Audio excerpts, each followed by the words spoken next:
All right, I'd like to call this meeting to order at 6:03 with a roll call. Kim Leonard, Here. Colleen Klumzek, Here. Gina Cannon, here. Catherine Fontaine, absent. Claudia Parker, here.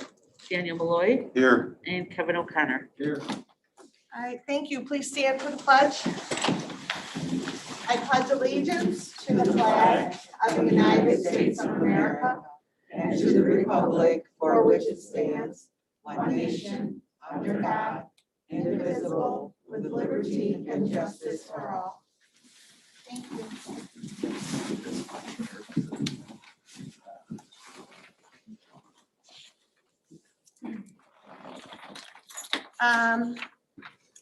I'd like somebody to make a motion to approve the agenda as outlined with only one removal. I do not believe that the union co-presidents could join us this evening. Therefore, under public comments A, we could remove that off the agenda. With that being said, would somebody like to make a motion? I'll make that motion. And a second? I'll second. And a roll call. Colleen Klumzek, Yes. Dan Malloy, Yes. Kevin O'Connor, Yes. Kim Leonard, Yes. Gina Cannon, yes. Claudia Parker, here. Yes. Catherine Fontaine, absent. All right, motion is passed. We're going to begin tonight with Dr. Longo and Dr. Bridges Webb to report under staff reports this evening, and I will turn it over to them. Good evening, everyone, and happy St. Patrick's Day. We're going to begin tonight with a presentation by Crystal Financial Consultants Incorporated. Tonight's report talks about, is going to look at our district from a financial perspective. And Dr. Grossi, would you join us, please? Good evening, everybody. Good evening. As I mentioned the last time I was here, I had the opportunity to work with the school district. Oh gosh, I want to say 7 or 8 years ago, and I sat on the community strategic planning thing that you had several evenings. Very enjoyable. But I haven't had a chance to look at the district's financial condition after that point. And so after I met with the board last time, I took a look at the district's audits extensively through 2020. The new audit just recently came in. Took a look at the budget, looked at your collective bargaining agreement, and did an analysis as I would do with any school district that I work with. I've had the opportunity to work with many school districts in Illinois and probably most school districts in South Cook. So as an independent analysis that I'll be presenting, I'll be able to give you a perspective of how I see your district as it relates to other school districts. And I'm also very familiar with what's happening in Springfield, as I often have to go down to Springfield to testify on various school finance issues. So, and I'm pretty aware of what's going on there. So I'm going to start the presentation with a brief history of the district going back since 2014. You want one of these lights off? Is that what you did? Yeah, can we turn it on? Are you guys able to see from the audience or should you can see? It might be better if one light was off. Yes. Yeah, just the first.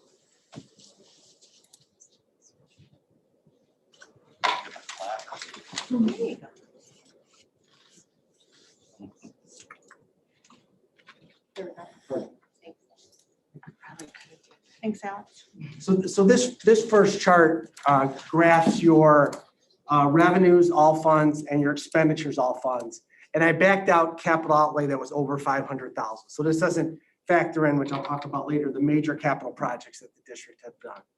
And kind of what I want to point out in this graph is, first of all, the district's revenues and expenses have relatively tracked each other. In fact, revenues have grown 1.4% a year. Expenses have grown 1.3% a year. My observation from this chart is that your expenditure growth at 1.3% is very admirable. It's one of the lowest expense growth rates over that period of any of the districts I work with. That's the good news. The bad news is that your revenue growth of 1.4% is significantly less than most school districts that I work with, especially in South Cook County. And I'll get into the reasons why, but your unique position in the new school funding formula really puts you at a disadvantage compared to other school districts in Illinois, and especially in this area. So putting the revenues and expenditures together, this is your annual surpluses or deficit. So that zero line, which is the dark black line, is balanced budget. Revenues and expenses equal. So you could see over in 5 of the last 7 years, the districts have run deficits, expenses over revenues, and only in 2015 and 2020 did the district have a surplus. But if your school district is like other school districts, 2020's financial condition was a little bit better than it would have been because schools closed down in March. So most school districts ended up a little bit better than they anticipated. So you probably were close to a balanced budget. So you don't have to go back, but during that time period, the total deficits were $3.1 million. You spent $3.1 million more than you brought in. In addition to that, going back to that the discussion about capital expenses over $500,000, the district since 2014 has spent $15.1 million over the $500,000 per year level that I built into the initial graphs. So you spent $15.1 million on major capital. You borrowed $7.5 million in 2014, and you used $7.6 million of fund balance reserves to cover the remaining dollar amount. This was just so you know, this was due to some renovations. We purchased a building for district office, and then we opened up Central Middle School and built a wing to accommodate the growth that with expected sixth grade entering those Yeah. first years. Right, and most of those expenses were in 2014, 15, and 16. Yes.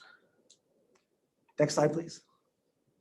So this is a very important slide. So the district in 2014 had over $20 million of fund balance reserves. But because you had the deficits of $3 million, which drained fund balance reserves, and you used $7.5 million for capital projects, the district now has fund balances of around $8 million, all funds. That equals about 3 months worth of reserves, like 3.1, 3.2 months. That's the minimum level that the Illinois State Board of Education recommends a school district has, because you want to make sure you have enough money in the bank at all times to cover uncertain circumstances that could happen. I could tell you that of all the school districts I work with, at this moment in time, your fund balance reserves at 3 months is the lowest. Most school districts right now who were very low several years ago, because they've gotten so much money from evidence-based funding. There's been $1 billion a year more in evidence-based funding. You got almost none of it. But most of the school districts in South Cook County, Chicago Heights, Harvey, the Thornton area, the Bloom Township area, all the school districts in that area, their revenue growth has been dramatic. And their fund balance reserves, in many cases, are more than 6 months worth of reserves. And your district's at about 3 months reserves. Now, again, your expenditure growth was only 1.3% a year. So it's not a function of that. But the reality is that's where you're at right now in terms of fund balance reserves. And could you just explain a little of the evidence-based fund? Because when you say that we didn't get any of it, Sure. It's not due to our error. No, so thank you. So the evidence-based funding formula puts school districts into 4 categories. The ones that are considered poorest in terms of how much money they should have to educate their kids versus how much money they have.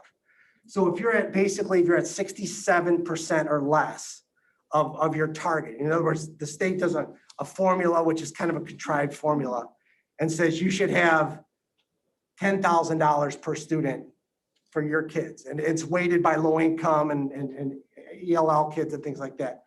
You should have $10,000, but you only collect $6,700 per kid, you're at 67%. So generally speaking, if you're in the 65, 67% range, you're tier 1. That's the poorest school district. If you're between that number, let's say 65%, and 90%, you're tier 2 of adequate funding. And if you're at 90 to 100, you're tier 3. And if you're over 100%, schools that have a ton of money, they're tier 4.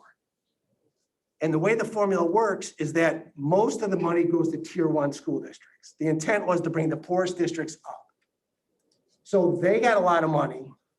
And then you go on the extremes of tier 4. Tier 4 basically gets no new money, but they never got any money from the state anyway because they're so well funded. So the districts that the evidence-based funding formula probably was least effective for and really was bad for is tier 2 school districts. Tier 2 school districts are districts that still rely on the state because they're not nearly funded as well as the tier 3 and 4 districts, but they're a little bit wealthier than the tier 1 school districts. That's Evergreen Park. You're at like 72% of where your target should be. So of the $1 billion that's being put in more per year, the first 50% goes to tier 1 school districts. The next 49% is split between tier 1 and tier 2 school districts. So you've got very little growth. Tier 3 and tier 4 don't get anything, but they don't need anything, generally speaking. So your district, and most school districts in South Dakota County are tier 1. These are districts that now are running, in many cases, $2, $3, $4 million surpluses because they've gotten so much money over the short period of time, and their fund balances are growing significantly. Just by circumstances, your district is in a spot where the evidence-based funding formula does not help you. Okay. Thank you. Thank you. Next slide, please. One of the positives that the district has is that every school district has kind of a unique credit card limit, which is the debt service extension base. That blue line is how much your tax levy can be in any given year to pay off debt. So you can see right now that your district is actually close to being debt-free. You only have about 4 years of payments, but that 4th year is a small payment. So if the district needs to or desires to borrow to pay for something, you do have a credit card to do that. Next slide, please. So in putting the projections together, these are the assumptions that I used. And this is a very important point I want to make, is that my intention is never to create a worst case scenario. That's my intention, is to create a scenario that there's a 50% chance it'll be better, 50% chance it'll be worse, right down the middle. So recognize that I never try to paint a gloomy picture for the sake of gloom. So this is, and as I go through the projections, I think you'll see that. The district on the revenue side, I'm projecting that the district is going to max levy, get the CPI increase every year, which will be 2.3% for the levy that the board approved in December, 1.4%, that's already set in stone for December 2021. And then I'm projecting 2% annually thereafter. So I'm making an assumption that the economy is going to kick up primarily because the vaccines are maybe going to open up the economy a little bit. So that could be, there's still economists that are thinking 1.5% growth. I'm using 2%. Your net tax collections, you collect about 96% of your taxes. When you back out people not paying their taxes and more so tax appeals. Other local revenues, interest rates are dropping significantly. And corporate personal property taxes, which are your two major sources, those are both falling significantly. Corporate personal property taxes dropped more than 15% this year. Evidence-based funding, I'm projecting, is going to be flat, which is pretty consistent with where you're at, and state and federal grants as well. The district received $214,000 in CARES money, which is one-time money for specific expenses in 2021, and you're earmarked to get $933,000 in one-time revenues for to address one-time expenses related to COVID-related things. When you say COVID-related things, it can only be one-time related expenses. Well, it could be whatever. I mean, the things that they're looking at, like air quality, learning loss from things like that. I mean, it could be a perpetual thing. Generally speaking, you want to target one-time expenses because it's one-time revenues. Right. But there are districts that I work with that are doing maybe 2 years of learning loss, addressing learning losses during summer, special summer school and paying stipends out of that type of thing. So it's just a limited time. It's not necessarily one time, but a limited time. When you put that all together, I'm projecting that your revenues are going to grow about 1.1% a year, which is not too much different than your history. And I'm pretty comfortable with that number. Most school districts, especially if you're not tier 1 school districts, more than likely your revenue growth is going to be between 1 and 1.5%. Next slide, please. On the expenditure side, your base salaries, we're projecting to increase 4% this year and 4% next year. Then 3% thereafter. There's no contract, but just for sake of illustration, that's the number I use. The district will benefit financially from 8 teachers retiring at the end of this year, at the end of 2020, so it's affecting this budget. 5 teachers at the end of 21, 7 teachers at the end of 22. And then there's 2 teachers at 23. I'm projecting 2 teachers annually thereafter. Employee benefits are projected to decrease 10%. That's a $400,000 decrease because you changed your provider. So the projections are assuming that you're going to get that savings. That number was given to me, so we're assuming that's going to happen and then increase 4% annually thereafter, which is kind of the historical trend. So you're saying like we took the 10%, we decreased our projected spending because of the employee health, we switched providers. Mhm.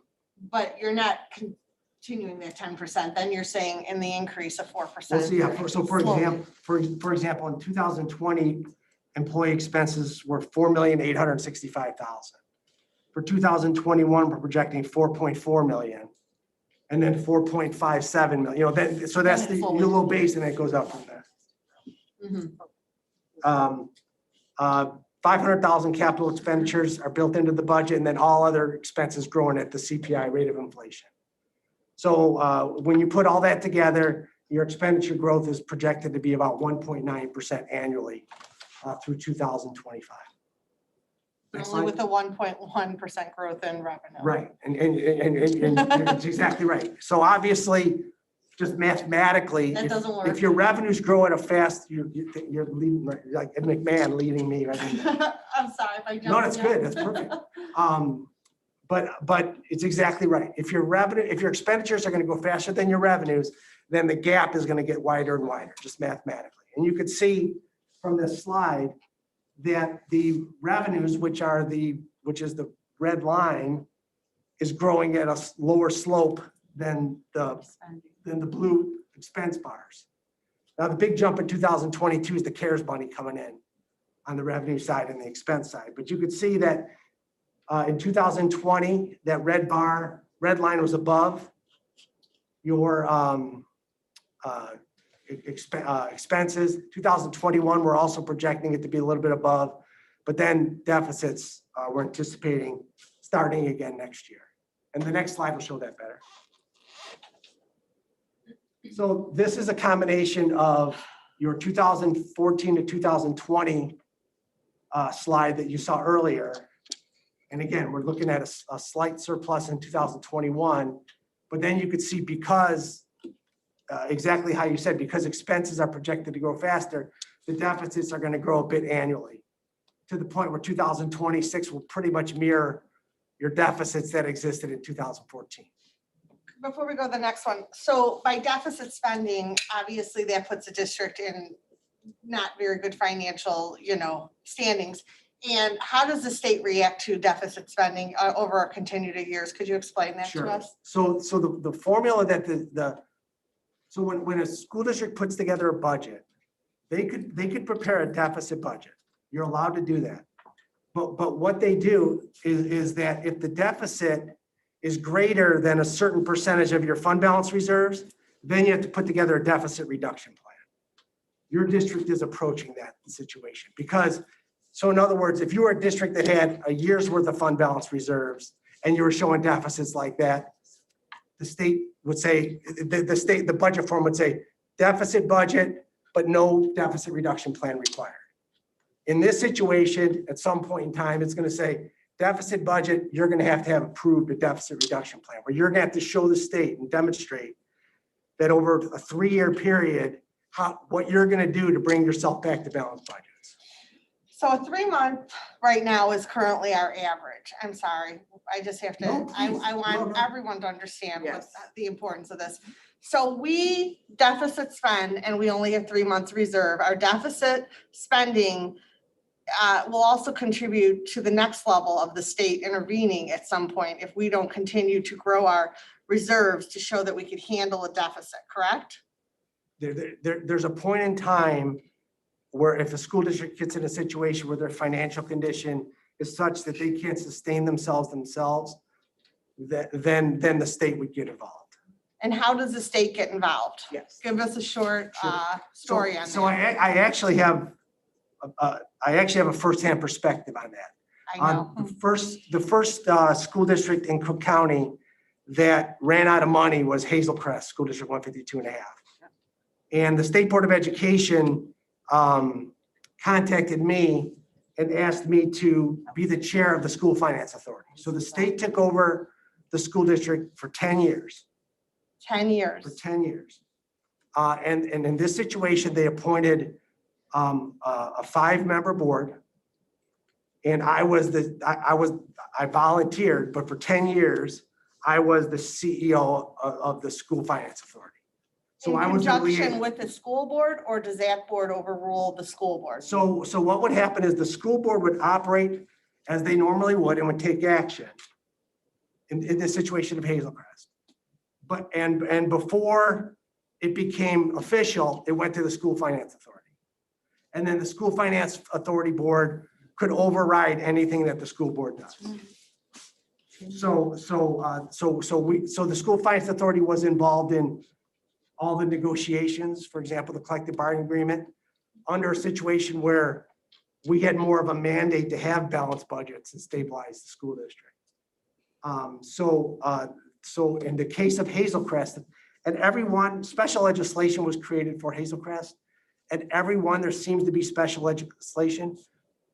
The school district received a $4.8 million loan from the state. And it was paid off over 10 years. And that's why the state was involved for 10 years. Gotcha. And so every year I had to prepare a report to show how our financial conditions are improving. There were significant cuts. I think we had to cut staff by like 30%, just for mathematical reasons. And we didn't like doing it, but it stabilized the district. And the first thing they try to do is see if a neighboring school district would take them over. You might be familiar with that. Say that again? Yeah. Who would take them over? The neighboring school. Oh, like another, like to They would look at redistrict. any school district with a It's out of the coterminous district. boundary I was there, yeah. to Hazel Crest. Gotcha. So I believe your district, 152, 144, and 153 yeah, were approached to take the district. that was originally when they asked me to do it, they're like, we're just gonna close this district down. Let's just find a partner. Yeah. And 2 of the districts Agreed to do it, agreed to say, okay, we'll split the district. Because we can handle them in our building. not pretty. And, but then the community rebelled against it. And it was a very ugly meeting in a gym. And they said, we want to be our own school district. Sure. So it was rejected. And that's why it existed. Then we went this other route and it went for 10 years. So could you just remind me, how long does it take before we would ever have to worry about having this? How many years would they accept deficit spending, or is it not a certain formula, or is it like after 3 years, after 5? So there are districts that will prepare a budget that will say deficit spending, you must put together a deficit reduction plan. Definitely before evidence-based funding, there were a lot of several schools in South Cook County that were in that situation. They aren't in it now. you kind of basically have to take your budget and you have to project it out 3 years and give them a narrative of what you're gonna do. Okay. And that is not at the point where the state's gonna do this, like for Hazel Crest, for example, they got to the point where they couldn't pay their teachers, they couldn't pay their bills, and no one would lend them money because of their financial situation. I'm not suggesting, No. I mean, you just asked me the question, how it plays out, Yes. you know, It was No. bad. and I mean, it could happen. Well, that's what I'm saying. Continued deficit spending could lead to the state eventually knocking on the door saying there needs to be a little stronger. Well, yeah, and the thing was in Hazel Crest, back at the Hazel Crest days, there wasn't a forced deficit reduction plan. So the forced deficit reduction plan is kind of the state forcing you to do stuff without them taking over the school district. So it kind of has similar consequences in that you have to do things that maybe you don't want to do, but you have to show Yes, either balanced budget or a small enough deficit sure. compared to your fund balance reserves. Gotcha. All right. It just looks ugly with all those, you know. Right, and again, that's just a mathematical thing. So if you go to the next slide, so this is what happened to your fund balance reserve. So 2020 happened already, that's why it's gray. But you could see that with every year, as your deficit spending and using fund balance reserves to pay, your fund balances get lower and lower. And by the end of the projection period, the district would have a little over 1 month's worth of fund balance reserves. And that's real danger area, because for those of us who have been around a lot, there's certainly been circumstances where the state has been very late in their payments. So not only does it make you vulnerable, this leads actually into the next section. Not only does it make you vulnerable to delays in payments, but it also makes you vulnerable if something happens in Springfield, like a property tax freeze or a pension shift, which they say it every year, but the probability of it's probably higher than it's ever been. It makes you vulnerable to that. So the school districts that have 6-8 months worth of reserves, they can withstand that a lot better because they have acorns stored up versus where your district is right now. So Rob, are some districts now reserving money because of a potential pension shift because of what we're hearing in Springfield? Yeah, school districts are recognizing they're considering that possibility when making major decisions to try to make sure that they're not in a situation. You never want, school districts sometimes school districts cut expenditures, but you never want to be in a situation where you have to cut expenditures, in a way that will impact students and student learning. So you never want to get yourself to that point of vulnerability. That's why you want to try to maintain balanced budgets. You want to try to maintain at least 3 months worth of fund balance reserves. You want to view this school district, I always tell school boards that you want to view your school districts as a perpetual entity, right? You want to be able to not only have quality teachers, quality facilities, quality technology, quality programs for the kids that are here now, but their little brothers and sisters that are going to come in later and people that move into the community. It's a perpetual entity. So you never want to get to the point where you're warehousing the kids because that's what you have to do to get balanced. That's what you want to stay away from. So outside of the what's going on within the school district, there's this thing going down in a city called Springfield that's not a great place to be, that is looming out there for all school districts. So in May of 2021, the governor was in a situation where he wanted to keep all the budgets level. So he didn't want to increase funding, even though funding for many years has been increased significantly, especially in education. But he wanted to keep things level. But the problem was because the state is poorly run to begin with, and the state was shut down because of COVID, the revenue forecast had the state 5.8, the revenues were $5.8 billion below what they needed to keep funding level. So they had two options. One was to cut 35%. So I actually got a call from Springfield saying, how would it impact school districts if we cut funding by 35%? It was a legitimate question. What they had the opportunity to do, which they did instead, was to borrow from the Federal Reserve's Municipal Liquidity Fund, which was created for these circumstances. Illinois is the only state in the country that had to do this. Every other school district had fund balance reserves to handle this type of thing. So the state borrowed up to $5.8 million from the federal government, and it's due in 3 years. Next That's, slide. that was targeted only for education, or is that? No, that's for the overall budget. to pay Gotcha. bills. Okay. So where are we at? Where's Illinois now, almost 1 year after the shutdown? And this is from the state's comptroller's office website. So unpaid bills on March 9th were $5.6 billion. They had 50,200 vouchers or backlog. Of that loan, they had borrowed 4.3 billion so far from the federal government. Now, keep in mind that they used that 4.3 billion to pay bills, and they still owe And they're still 5.6. So they owe vendors 5.6 billion, and they owe the federal government 4.3 billion. The three major rating agencies that rate the credit quality of states and school districts, before COVID, Illinois was already the worst rated state in the country by far. And they're threatening to lower them to junk status, which if they got to junk bond status, then it would be more difficult for them to borrow money. And then in addition to that, Chicago is facing a deficit, again, partially because they were running deficits before COVID, but the other part is they've been shut down for so long, of $1.2 billion. And if you know Springfield, generally Chicago gets taken care of before the suburbs. And to put it in perspective, to get out of the red, Illinois would need $52,000 from each taxpayer. So this is all factual stuff. The state is in a huge mess. Next slide, please. Isn't this uplifting on St. Patrick's Day? Yeah. So the future of Illinois is, in my perspective, is going to be defined by 5 events. The first was the passage of the progressive income tax, which failed. The governor projected that would have closed the gap by about $1.2 billion. That's good.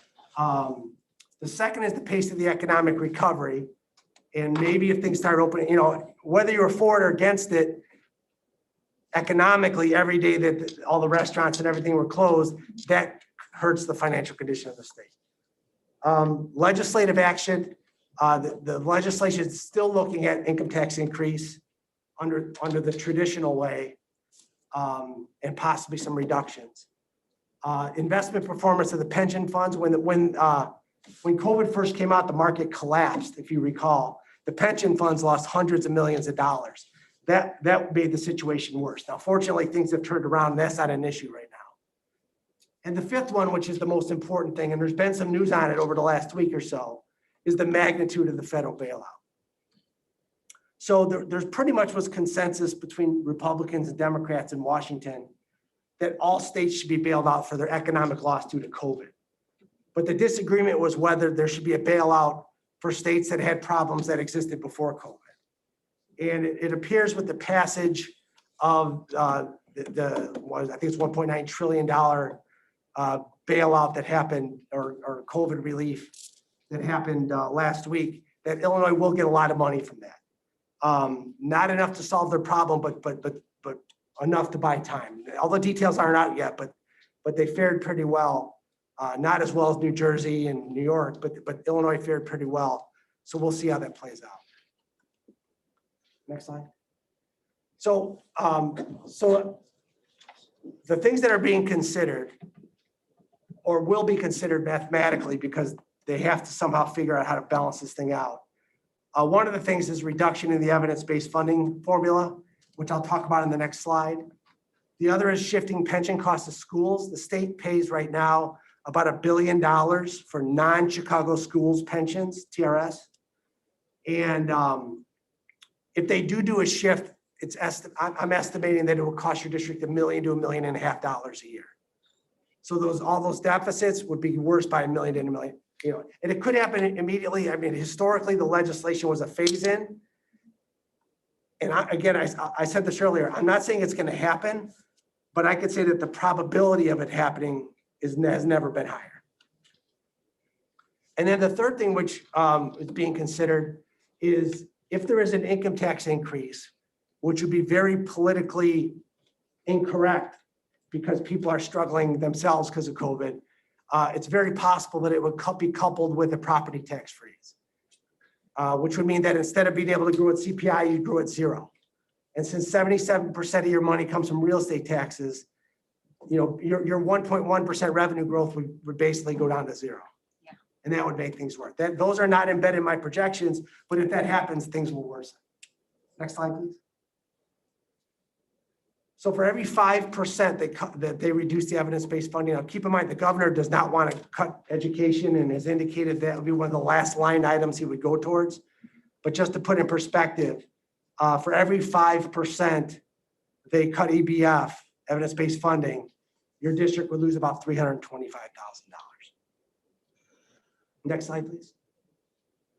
So this next section I was asked to take a look at is that I know the district is considering an expenditure reduction, which I rounded the numbers, but it's approximately $1 million salary reduction, about $300,000 in benefit reductions, and what that would look like if it was embedded in the projections.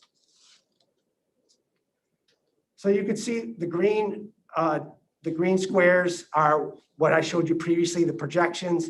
Basically, every line would go up by about 1.3 million and will grow a little bit more every year because the spread would be a little bit bigger every year. But you can see that based on the projections and assuming the state doesn't do anything with the reductions, if they were permanent reductions, then I would project that throughout the projection period, the district would run balanced budgets plus, you'd run surpluses. But not huge surpluses. No. I mean, we're talking like $1 million or less, which on a $9 million budget, like Right. when you look at 2026, that's only, you're projecting then 200,000, right? As a bail, right? Yeah, right. I mean, $1 million surplus is great, but I could just tell you relative to other schools in this area, most school districts are your district is one of the higher budget, you're one of the bigger elementary schools, relatively speaking. Most districts have over $1 million surpluses right now. So Because this of would not help. evidence-based. This would, although that projection of those savings, it still isn't getting us where we want to be for surplus. Well, we'll see with the fund balance when we show the fund balances. Gotcha. But yeah, that's the next question. So. I'm sorry. No. So again, the first projections were a cumulative deficit, expenses over revenues of 4 million. With the cuts, I would project that you would have cumulative surpluses of 2.7 million. Next slide, please. So this is what would happen with fund balances. So you could see that the blue bar, which would be the fund balances with the expense reductions, would start to grow. And you could see that you'd be starting to get a little bit of a spread versus that 3-month minimum target, which would be ideally your objective. If you could do that without impacting student learning, that would be a good objective, long-term objective for the school district. And this is still embedded of a 1.9, I'm sorry, 1.3. You mean the revenue? We cut expenses by 1.3. Growth of expenses. 1.1% revenue growth. Okay, 1.3, I'm sorry, I am, go ahead. No, 1.1%. So before the reductions, you had 1.1% revenue growth, Right, 1.9% expense growth. expenditures, right. So this would drop expenditure growth below the 1.1 1.1. number. So now That's your what I'm revenue asking. growth is higher than your expense growth, and that's why. Okay, that's what I'm asking. It'd be lower than 1.1 would be expected over Right. the next. Next slide, please. So next slide, please. So a couple of observations. Most of these I mentioned, but you had 3.2 months worth of fund balance reserves on your audit that was just completed, which is just at the very minimum of the recommended fund balances that I would recommend and ISB has historically recommended as a minimum. As a tier 2 school district within the evidence-based funding formula, it's unlikely that you're gonna receive any additional state, state revenues. Just to put in perspective, when the state was putting in $350 million a year, you were getting about $100,000 of it. So if the state, first of all, the state doesn't have the resources to grow it, but if somehow they do, even if they grow it to 300 million, which is always their target, that's about $100,000 a year, which again, $20 to $30 million budget, it's not substantial. How often do they recalculate the tiers, if ever? They always recalculate the tiers, but they don't change that significantly. So we're not that close to being out. No, and even if you're just barely into tier one, you don't get a ton, it's how far away you are. So there were districts that were like 50% of funding. They got, and they want to bring them into tier two right away. So the gap closes by a third every year. So they went from like 50 to 57%, whatever the number is. So they were getting huge jumps of money. But you guys have been in tier two since the beginning. And like literally, like a lot of the school districts that I work with, let's say $5 billion was their evidence-based funding dollars before general state aid is what it was called before the change. They're maybe getting $11 million now. I mean, there's some tremendous growth numbers, where they're getting $5-6 million more than they did 3-4 years ago. You're just, I was surprised when I saw your, I mean, I didn't know you were a 2-tier at the time. And then after looking at the audits, they got to be a tier 2 district. And again, tier 2 fares the worst because tier 3 and tier 4 doesn't need any new money from the state. You guys are closer to tier 1. In the old formula, you would have gotten a lot of the new money, especially if they put $1 billion into the formula. It didn't benefit. How long has the new formula been out? About 2 years? This is the 4th year. 4th year? Oh, wow. They increased it by 350 million in year 1, 300 million, 300 million, 300 million, and then 0. It's actually going to be frozen for 2 years in a row. Okay. It was frozen this year, and the governor's budget is a proposed freeze next year. All right. But even if they bring it back up to 300 million, it's very little. So really you're right, unfortunately, because it doesn't make any sense, your district is pretty much locked into a 1 to 1.5% growth rate. Best case scenario, that's assuming the state doesn't do something screwy. And that revenue growth is controlled by CPI. The revenue growth, yes, the revenue, yes. So if CPI does, if the economy does start to soar and CPI goes up, then that will help your district because expenses might go up, but your revenue is. It's generally out of our control, whether the entire economy. And that's another reason why you've had low growth, is that during this 7 or 8 year period, you've had CPI 3 times under 1%. Where the historical average is like 2.3% or something like that. So you're gonna get a nice pop next year, but then it goes back down. And then, then based on the projections, fund balances are projected to dip to just over 1 month's worth of reserves by the end of the projection period. And the projections don't take into consideration what's going on in Springfield or what could happen in Springfield. Next slide, please. And then finally, I have 4 recommendations. One is with revenue growth projected to be near 1% and fund balance reserves at its minimum level, the district should consider enacting an expenditure reduction policy in order to turn projected deficits into surpluses in a strategy of growing fund balance reserves. 2 is the district should consider using bond proceeds going forward rather than fund balance reserves to pay for major future capital expenses over the next several years. So I don't know what your future capital expenditures are, but the more you could allocate towards bond proceeds, and I'm just looking at the best interest of the district, then there's more money left for education that's in your fund balances. If possible, this next round of CARES money, which is a little over $900,000, the federal government's allowing you to go back to March of 2020 when this thing started for expenses that are associated with that money.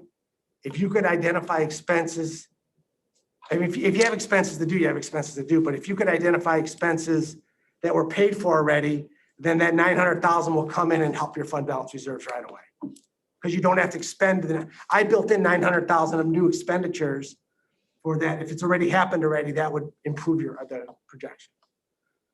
And then the fourth thing is that the district needs to closely monitor Springfield in order to determine if more significant action is needed. So you have Scope that does a good job of monitoring what's going on in Springfield, and your different associations keep track of that, but keep a close eye on it. And again, this bailout from the federal government may postpone it, but the state's in really bad shape, because even if they want to raise taxes, there's more people leaving Illinois. First of all, Illinois is the highest tax state when you put all the taxes together of any state in the country. That just came out last week. And we're at junk revenue status. And it's a little bit like, straw on the camel's back. There's a point in time if taxes get too high and our companies leave the state, then we don't have a tax base to help pay for this anyway. So it's a real challenge down in Springfield that they have to try to work around. So when I look at number 2, and I am thinking about this, so we have about 2.5 years left on our bonds currently. And our past practice years ago, when I first came on board, was that we had decided that we would not go out, use any more we would not get a new bond until like that 3rd year where we had just a minimum payment, because we didn't really, I guess, we wouldn't want to have 2 bond payments. So looking at that, would that be sort of, would you say that's the common practice, is to wait till your 1 bond is paid off, or at least into the last year? Well, yes and no. I mean, this is a little bit of a unique situation in that even though interest rates are historically low, which is bad on our investment side, but it's good on the borrowing side. So if school districts have capital project, if school districts were in the same situation as you and they had capital needs they wanted to address, because if you borrow money, you got to spend the money within 3 years, then you would probably consider borrowing now, or when you're about to spend the money, and you could pay interest only until that 4th year. Gotcha. Because you have a little bit of, if you remember that debt service extension base, you're a little bit under it, Right, where right, you could just pay interest only for the first 3 years. while we're paying off on Right. the other 2 or 2.5. And for the board, because this is a little bit different than if you borrowed money yourself. So if you borrow money yourself, like a home equity loan or something like that, you get $100,000, and then you pay 100, you do your construction, which costs 100,000, and then you pay $100,000. You're still out $100,000. You just pushed it back. If you borrow money for capital projects, like you did in 2014, you borrowed $7.5 million for capital, and then you extended a tax levy to pay off the bank. So you got to keep the $7.5 million. So you got the $7.5 million in bond proceeds. You use that $7.5 million to do your construction, but you don't have to pay the bank back because the new tax levy pays the bank back. So that's why from a school district, it's different from a school district's perspective, is when you borrow, you preserve your fund balances for operations. And that's the general rule of thumb. I mean, you really don't want to borrow for operations, Right. if at all possible, but there's thoughts, there's a theory that you borrow for capital projects because you're spreading out the payments and the buildings are going to be enjoyed by not only the kids that are there, but future families. So you're spreading out the payments to match the people that are going to benefit from the use of the facilities. And that's the end of the presentation. So who else has questions for him? Anyone? A lot of information to process. I know. So you did comment that the borrowing right now, the rates are low for that, but it shouldn't be used towards, obviously, capital projects. Also, there's some investment, like you could see what you're spending your money on when you're just paying bills, or it's like you need to borrow the money to pay the bills. That's where the problem lays, because then there's a deeper embedded problem, and we shouldn't be borrowing money to pay our bills. If you're borrowing money for 5 years and to pay for operating expenses in 1 or 2 years, Right. that's a bad practice. I'd say 95% plus of school districts that borrow are borrowing for capital purposes. And that's typically been our practice too. Which is like an HVAC system or windows or Mhm. a new Or building. buildings or additions, things Mhm. like that, renovations Yeah. that would require more than $500,000. And I use 500, I mean, you could even fund that $500,000. if it, if it's a major technology upgrade, things like that, there's things to consider. And again,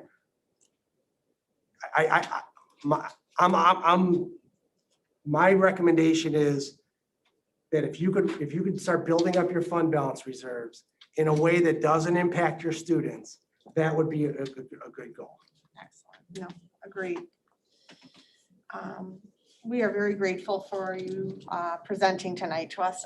Is there, again, I don't want anyone to feel like that they can't speak up and ask a question or anything for clarification. It was a lot of information given to us tonight. Yeah, if there's any follow-up after the meeting, I'd be happy to give you a written answer. I imagine you're tired of seeing me already. Never, never. Thank you so much. We Thank you. appreciate it. Have a great evening. Have a good evening, everybody. Thank you. And thank you so much for that great presentation. It was very informational.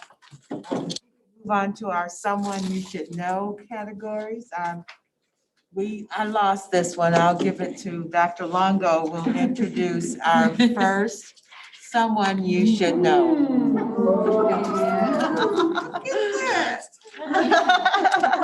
So everyone knows Alex, our Director of Communications. What you don't know is his favorite food is chicken McNuggets. But, he's increased community awareness here in the district, and you see our district newsletters weekly and initiatives and events. He writes stories for us, communications, he takes pictures, creates videos, and is on all the social media platforms. And has encouraged others within the district to get involved in social media and posting things. We have branded weekly e-newsletters, both internal and external, and he oversees the school messenger communications to families, pitching stories to the news media. He developed a hashtag campaign, which we saw many of our teachers take part in. He works with our crisis communication plan, serves as a district liaison to the Education Foundation and led that group's marketing efforts. He works alongside all of us to consistently update and maintain our web pages, and he works to maintain branding standards across all the district entities. Alex went to Bradley University for his undergrad and Washington State for his master's in strategic communications. He's accredited in public relations and working on further accreditations. He's been a featured presenter at the Illinois Joint Conference, contributing author for the Illinois School Board Journal. And he's also president of the INSPRA, which is the public relations organization for schools here in Illinois. So I'd like to introduce Alex Meister.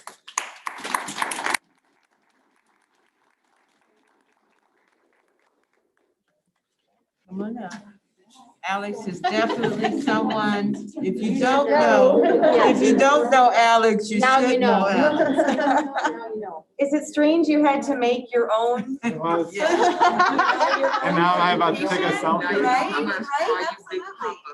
Well, here, let me take the picture. You have to be in I it. think I should just do a selfie. No. You choose, it's your award, right? Oh, there you go. There you go. All right, thank you.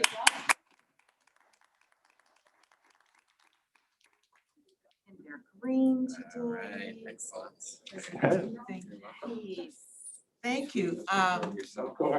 Mr. Sheldon, please keep your position because You knew. our next someone you should know, Emily O'Leary and Melissa Beffo, will be presented by Principal Tim Sheldon.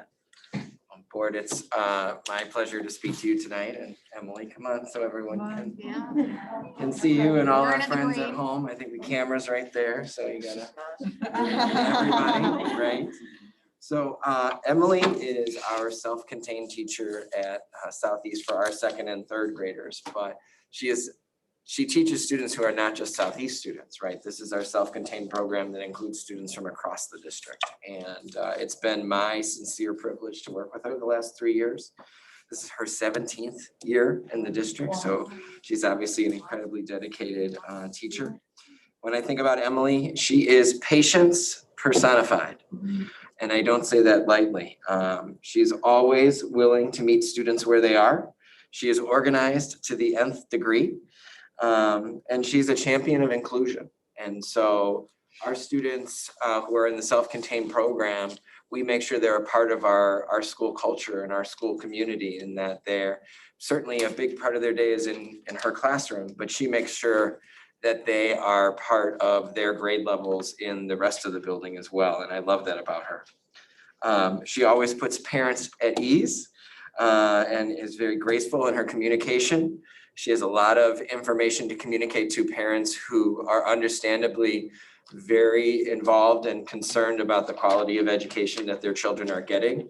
And I can say that with great confidence that they always feel very comfortable and confident about the excellent education that they receive in Miss O'Leary's class. I know that because they tell me, and I know that because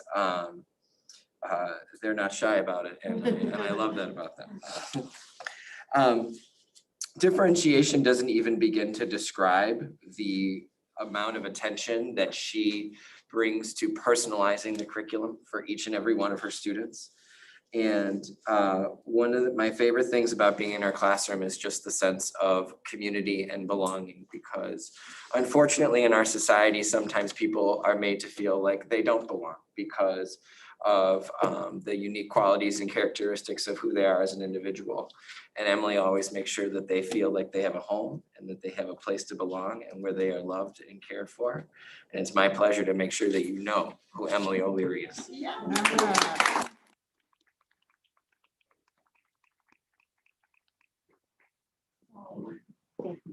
And Miss Emily is someone you should know. Yes.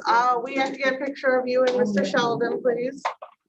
All right, 1, 2, 3. Thank you very much. You're Thank very welcome. you.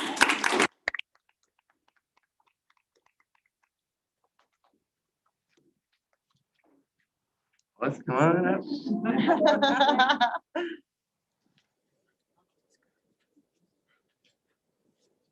So it's my pleasure to introduce to you Miss Melissa Baffo, who this is her 9th year of being our self-contained, she's worked in a myriad of capacities. She's currently our self-contained 4th and 5th grade teacher.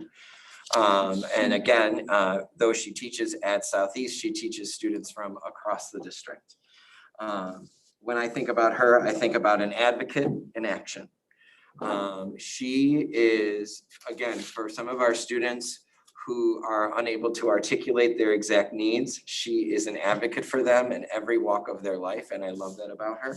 Whether it's obtaining the right materials and resources, whether it's recognizing the importance of the social emotional learning that they need to feel like they are part of the learning community, but individuals in their own right, and I love that about her as well. She passionately pursues their success, and she champions their autonomy and self-efficacy. Everyone at Southeast is familiar with her students. In a non-pandemic year, we all look forward to Fridays because one of the ways that she makes her classroom special is that the students will put together a wonderful little edible arrangement for teachers and faculty members to partake in so that they have a sense of, applying their learning. So whether it's the proportions in math or chemistry or whatever have you, or just feeling good about bringing a smile to everyone's face, it's really a wonderful thing to have the students bring their little edibles around to, and I say edibles, the wonderful delicacies that they have prepared. Not that I know anything about any of whatever you guys are thinking about.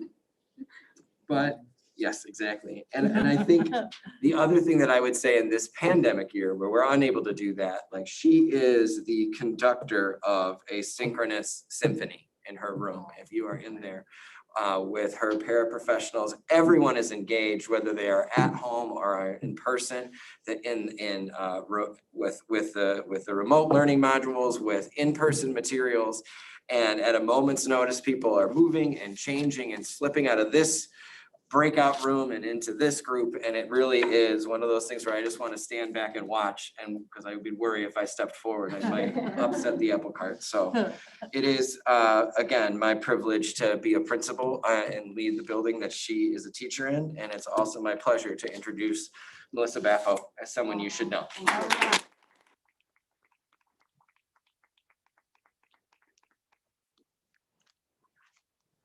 Melissa is someone you should know, and she's the daughter-in-law of one of our well-loved teachers, historically Kathy, right? Thank you. Yeah, yes. Thank you, congratulations. We're gonna take a picture.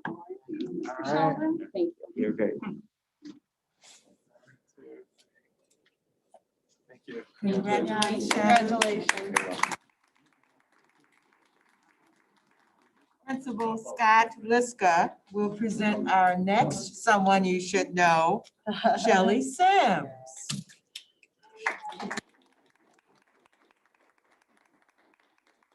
So I failed to calculate actually that today is Shelley's birthday.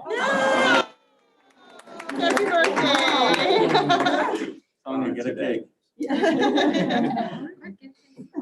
So when you walk into Southwest or call the front office, the first person you encounter is Shelley. And while this is Shelley's first year as the secretary at Southwest, she is no stranger to the district. As a community member and a parent of 3 D124 graduates, she has strong ties, strong personal ties to Evergreen Park. Professionally, she served the district for over 15 years in multiple capacities. She's worked as a media aide, a health aide, a building secretary, as well as a member of the district office staff and the business office. In fact, when I started in D124, Shelley was the contact for benefits and payroll. So naturally, she received many phone calls from me as I got settled. And her kindness and professionalism are characteristics that have stuck with me. And so we're so fortunate to have Shelley with us at Southwest. With this year's unique set of circumstances, the only thing that has been constant is change. And while this can be difficult or frustrating at times, Shelley always greets everyone with a smile and a kind word and handles all concerns considerately and thoughtfully. She patiently explains over and over again our health protocols, and sympathizes with parents and staff members in difficult situations. And if she can't solve a problem, which is rare, she knows who has the answer so that it can be resolved quickly. Our theme this year at Southwest is Stronger Together. And in this year where we've all needed to lean on each other just a little bit more, Shelley embodies and exemplifies this in so many ways. She goes above and beyond every day to make sure that all students, staff, and families feel supported. And for this reason and so many more, Shelley Sims is someone you should know.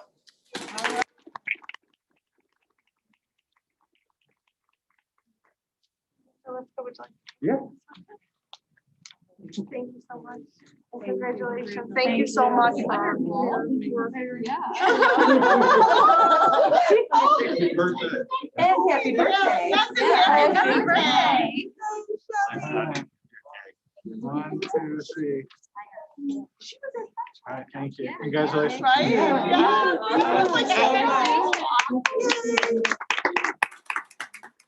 Thank you so much for coming this evening so we can recognize the contributions that you have made, you are making, and will continue to make to the District 124 school community. At this time, Alex will come up with the update on COVID-19 cases and student enrollment. I'm gonna try and run this thing as I present. We'll see how it goes. You need an Alex. You need an Alex, yes. Okay, so this isn't really, a lot of this isn't new. It's just kind of recapping for you guys our experience with COVID over these last few months. So at the end of October, we launched our dashboard, which just kind of provided some transparency to the community and to the staff members about what our numbers look like. So here you see week by week, each of those boxes is a given week, how many positive tests we've had by students, by staff members, and then total in the right-hand side column. So as you could see, it got up there pretty high November, December.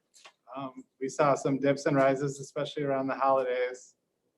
But we hit a good stretch, like February 8th, the next 3 weeks, we were at zeros. And then just the last 2 weeks, we've had 1 or 2. But it appears we're trending in the right direction, so I just wanted to kind of give you an overview of that. This is the same data, just in graph form. So you can kind of see where we're at. And if you pay attention to the curve here, the next slide is going to show you the Evergreen Park positivity rate. And if you just kind of look, it mirrors, this is positivity rate, this is our cases. So you can see our schools are closely mirroring what Evergreen Park looked at. And this is numbers by our zip code. So this is 60805 positivity rate.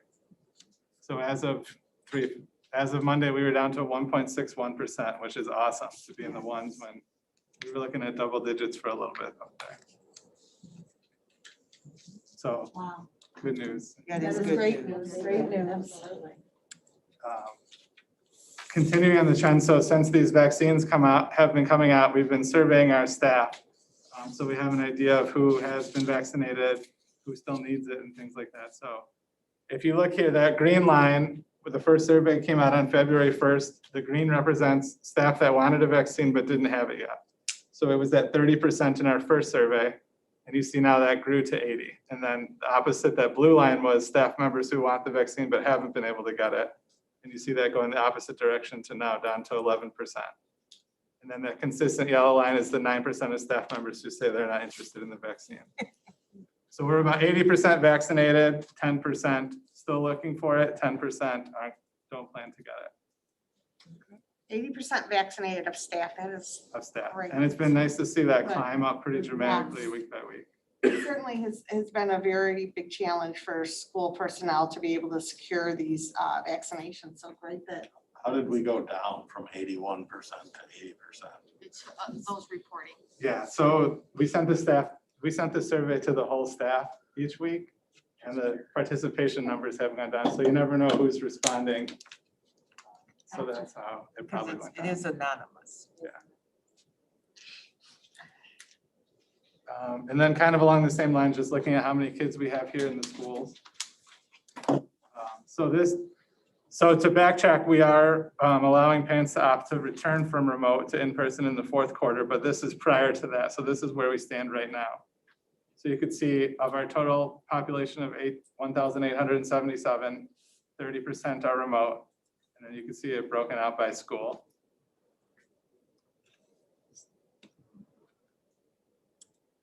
And then here's the same data just broken out by grade level. So we're at 37% for district-wide. It looks like our elementary schools are somewhere between 20 to 40%. And then it's a little higher at central. And then so that data is where we currently stand. And then we gave parents the opportunity to choose if they wanted to return for remote learning for the fourth quarter. And that deadline was last Friday. So after that survey, we had 190 students opt to come back, which makes up 27% of our remote learners. So of all the remote learners we had, 27% just said they want to come back for fourth quarter. So how many what's the percentage of total in-person when they all return? Yeah, so that's about another 10%. So we're 37% remote district-wide right now. If we're able, so the one caveat was we told families they could come back as long as there's space. So now the principals are working hard to make sure they could find space for these kids. If we're able to bring all 190 back, we would go from 37% remote to 27% remote. So we'd have almost 3/4 of our kids back in person. Okay. And this is just showing by school and by grade level. And yeah, that's it. Just wanted to give a recap of where we stand with everything. The graphs are very helpful. Thank you. I told you I like it. I had a question for the Yeah. superintendents, actually.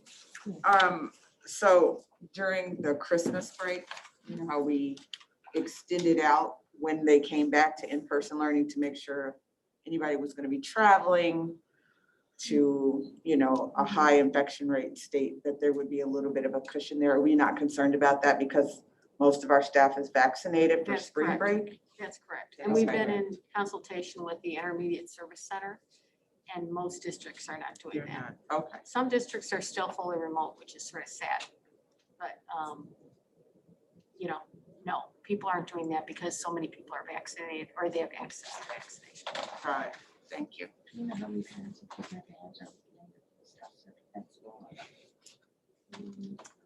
I can next time. Okay.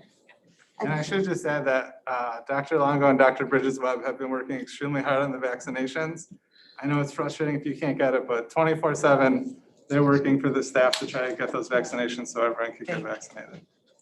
I agree with that. I would say because I wouldn't be vaccinated if it wasn't for you guys and your secret resources. So I appreciate you sharing. And I'll get my 9 PM text. Did you see there's more vaccinations? Noon tomorrow, Yeah. noon tomorrow, they're releasing 10,000 more. Yeah.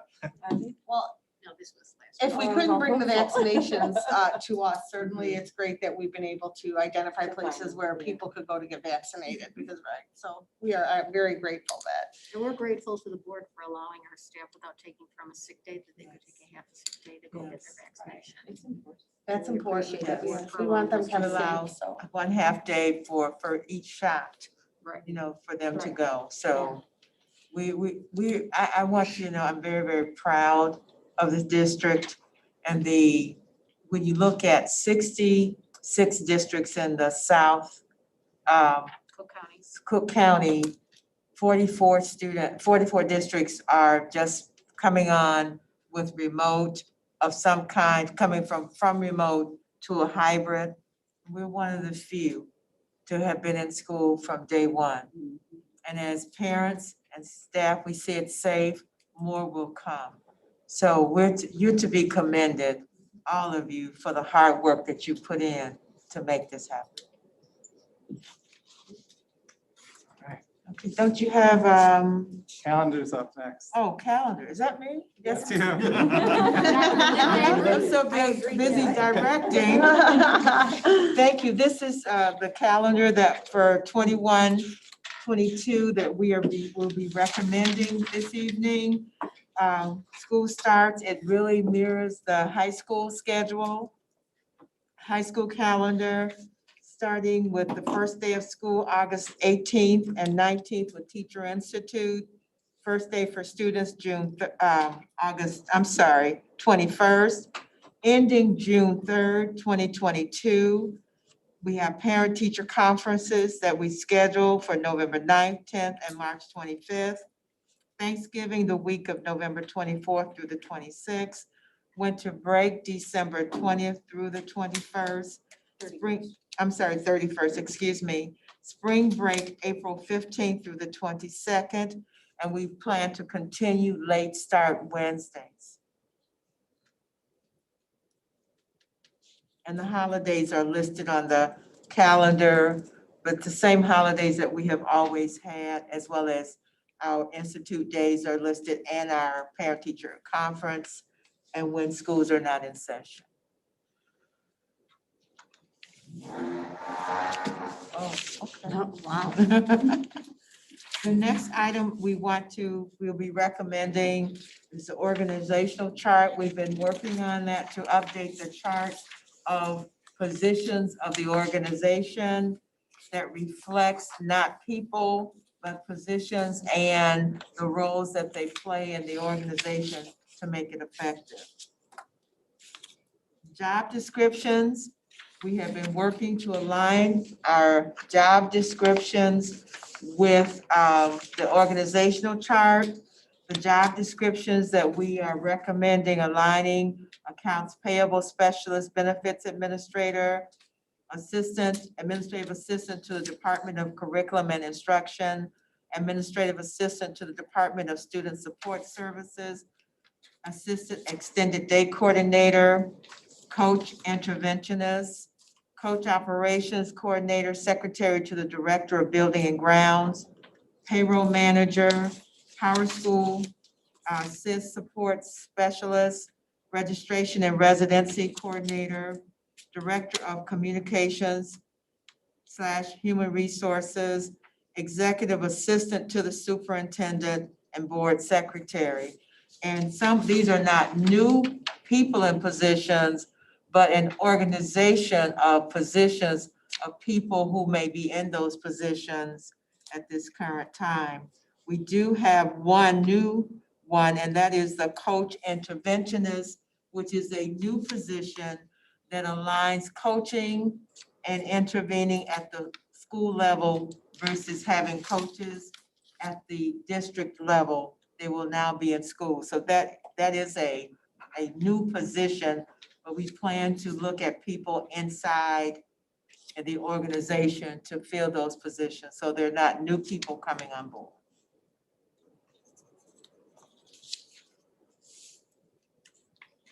And we have one Freedom of Information request from Mr. Fag of ABC asking about, he was asking about our In-person and remote learning. in-person and remote learning. Right. And that concludes the report from us, President Leonard. Yes, hold on, sorry. At this point, when you're looking at the organizational chart, is there anyone that has any questions to either of the superintendents regarding how that flow chart is designed?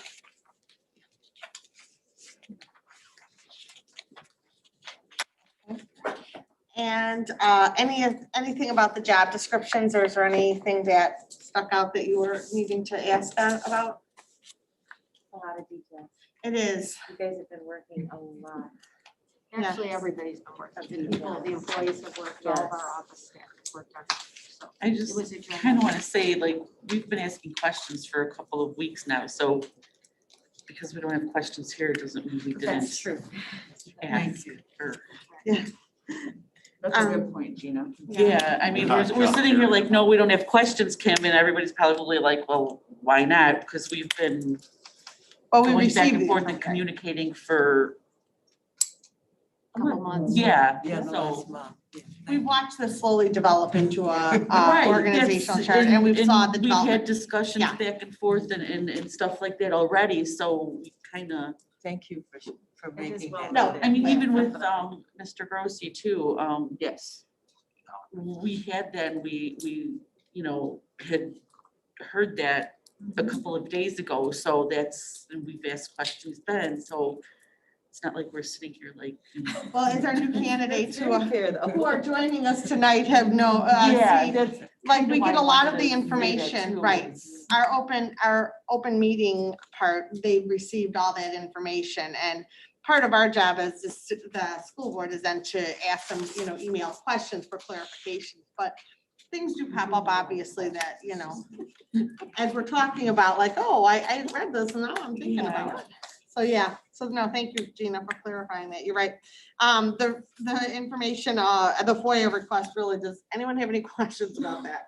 Yeah. No, I think it's kind of straightforward. He wanted some information. They fulfilled that obligation. Okay, so if we're not, we will move on to the business office with Mr. Kostecki. Good evening, Mr. Kostecki. Good evening. You guys have heard enough financial stuff tonight. Let's go through a little more. Yeah. Alex, click. All righty. He's got the magic buttons over there. He's got the So, power. this is the revenue side of our operations, and we're about 67% of the way through the year. And our revenues to date are 16,471,000, which is very, very flat to last year. We're only up about $40,000, which, you know, I suppose speaks to the storyline of we are only grown by 1.1%. A big piece of what kind of slowed us down in the past was our PTABs, the amount of PTAB refunds that were going on year after year. I mean, back in 2014, when I started, I looked at this, probably the 5-year history prior to that, we were doing $100,000 a year. It escalated up to $600,000-700,000 year after year. This year and last year, we're back down to about $200,000 right now at this point today on those financials. We've refunded about $250,000. 2 years ago, we refunded $650,000 at this point in time. So that kind of thing does help us tremendously. No revenues is like an expense. builds upon your deficit spending, unfortunately. Do we have any waiting in the wings that we be keeping an eye on? It's always, there's 5 or 6 contenders, and the Frantic is doing their usual protesting. So, you know, all the banks, all the shopping malls, it's all the big shooters. Yet to see, we collected $1.6 million from the levy for February. Next month is when we start collecting more because of the next wave of tax receipts. It'll be interesting to see if we collect the same amount as we historically do, or because of this COVID situation, people aren't able to pay real estate taxes, which would be really sad. All right, on the expense side, once again, we're 67% of the way through the show. And right now, our expenses year to date at 16.9 are about $450,000 light of last year. So we are actually ranked very favorable to our expenses. As Rob was telling you, despite all that we've gone through, we did keep a very good, tight control on our expenses, probably best in South Cook. And a lot of what we're saving on this year is some of the easy ones, transportation. We're not making as many subs. So there are some natural savings from this pandemic, unfortunately. We have spent about $750,000 on COVID-related expenses. We have had receipts of $214,000 from the first wave of COVID money. So Rob suggests that we backdate some of our youth. That's going to be very easy to do because we are already have incurred a lot of expenses that we haven't had revenues to match with. As far as our cash balance of $6.3 million, which is about 3 months worth, that's fairly flat to where we were last month, and it's fairly flat to where we were last year. So we're holding our own. Next month will be a marked improvement because that's when we get a serious wave of new levies. Is there any questions on the finance part of the presentation? Actually, I have a question. Gina, let's go. In the transportation fund, I was at the Arrow, and I won't repeat this for my board report for Arrow. The transportation companies are receiving the some CARES money, and they're not telling districts that they're receiving the money. And Arrow is actually receiving a refund from them. Ironically, we just got a check today Oh, we did, okay. for like Okay. $14,000. 15,000. Because Wow. That's, yeah, what happened during the course of when we shut down in March of last year, Guys paid them. we continued to pay for bus service at Yeah. the same level, even though there was no bus service. That was part of the government's mandate. And so now that they've gotten paid back by the state, they're giving back. Nice. So that's- Excellent. That's So pretty that's what the sweet. check was for. So did we get 100% of what we We paid out probably when we weren't it's using? I not, don't know yet. We just got our it was first a check. portion. Oh, we just got it today. So you Today, don't know what the rule is. we like don't what- know, They had start to tax. track if that turns out to be We 100%. don't know what their funding formula was for that. I don't know how much they're dinging us for. Yeah. They're gonna figure out what- All right, so to kind of go on to the school fees, as you remember, last year I presented the school fees You didn't see this. as to what we were going to increase it by. And then with the advent of COVID, we gave a complete wave of school fees. So that's why there's a kind of a missing column there. So the 2021 does not exist. For the new proposed fees, everything is remaining reasonably flat. The only area that I kind of attacked a little bit and didn't do it that much was added $10 to the technology fee, because obviously we're really wearing our machines out. And there's been a lot of extra software and things that we've had to buy during the course of this year. So overall, all of our expenses, the fee wise is going to stay flat. And then the bottom section, Alex? bingo, is right now, we're kind of doing a deep dive on the extended day program. We haven't had a normal year, obviously, in the extended day. Last year, we had the operations rolling and then had to shut it down in March. So last year, we lost some pretty serious money in extended day, and this year is going to be no exception. We're going to lose some pretty serious money in extended day. So we have to do a deep study as to how do we redefine extended day and make it try to break even as an operation next year. So we're trying to look at things we can do cost-wise, and then we can come back and talk about what we have to do revenue-wise in order to make that balance out. So probably the next board meeting, we'll talk about that part. As far as meals, the mandate from the state is that we have to break even pretty much or not make money. So we are mandated, we have to increase our rates by about 10 cents a meal for most of the elements. The only exception would be milk. Milk has been running rather favorable for us lately. Then the next section of this is the long-awaited audit. We finally got the audit. It was a very clean audit. It took a while to get here, but it was very clean and there was no major audit points whatsoever. I always present this schedule, which has always been the thing I've been trying to watch for the last 4 or 5 years. When you start to deficit spend, this is what the state uses as a benchmark for your financial profile by 4 major criteria, 4 or 5 or 6. The top one is the amount of the fund. The long and the short is last year, our total score in the lower right-hand corner was 3 point, here we go.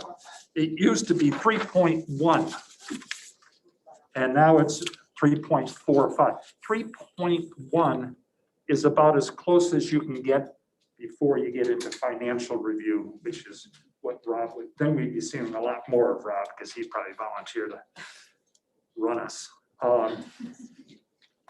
So we've definitely kind of got our toes to the edge of the cliff. And now, because this year, our revenue has matched our expenses by the state standards.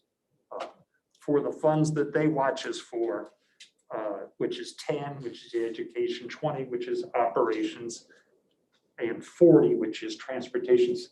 Those funds, revenue versus expenses, balanced. Now, there's like 4 other funds that they don't count in whether or not you balance. And net as a total district, we lost about $117,000. We deficit spent still last year by $117,000. I know that that's serious money, but the year before it was $674,000. So It's the cash on hand that really dings us. I'm sorry. It looks like it's the cash on hand that kind of dings us. Our biggest problem right now is the cash on hand. And I feel that if we continue to not deficit spend and improve our financial operations, that'll come up very shortly. And we would actually probably get into financial recognition if we can get that one more notch up. So that's the only area.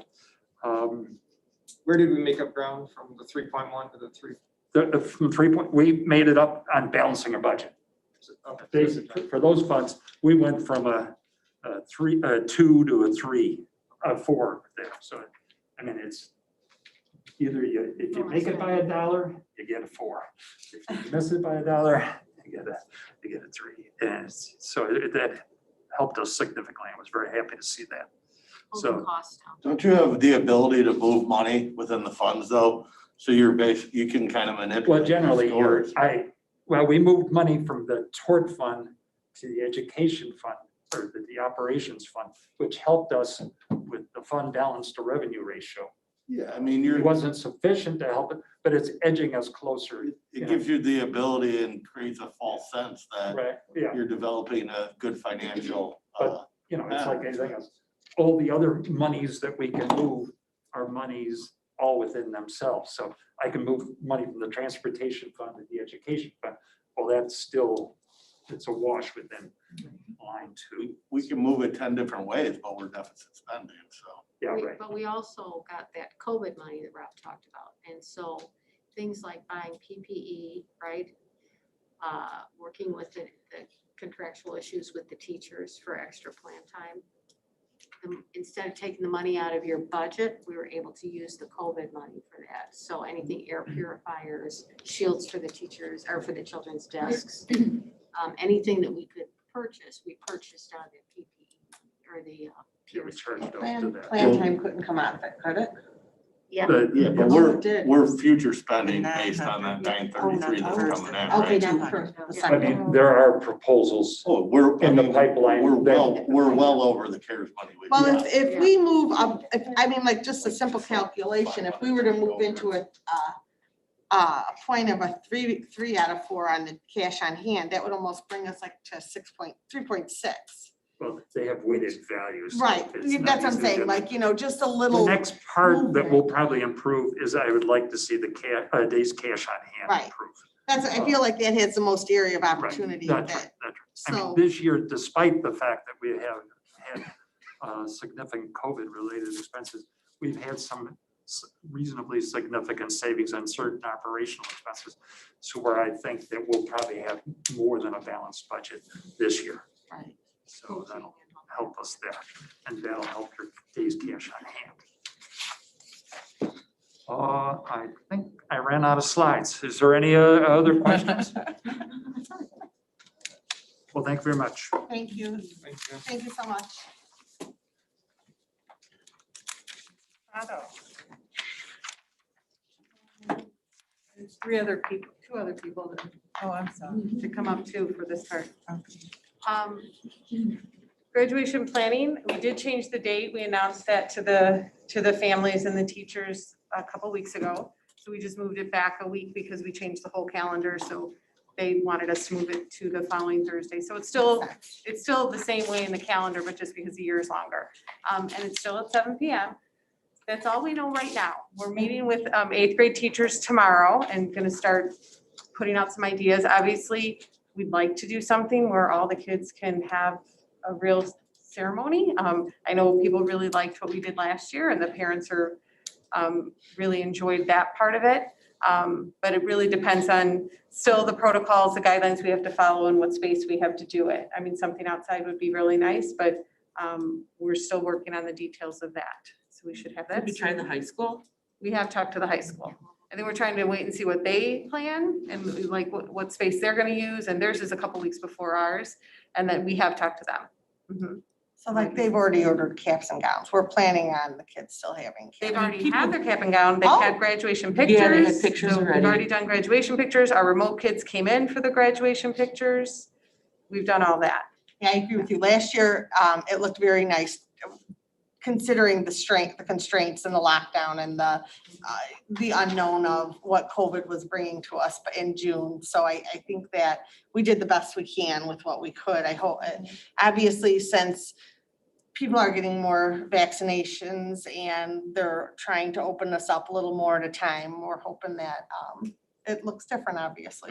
Right, I think people were, don't get me wrong, last year, I think was great. I do think people had fun. Even in decorating that the cars rain. and stuff. I think also too, they were grateful for whatever we could do, yeah.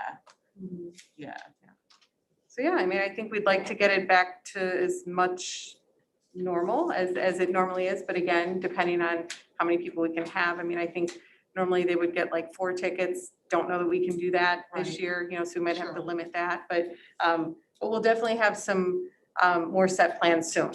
So we can get that out to the families. But at least they know the date. That was a big thing for the Have families. you to make included sure. like any parents on your committee, 8th grade parents?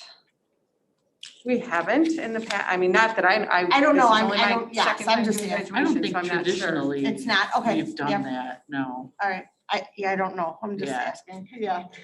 So it's the 8th grade teachers that are meeting with you?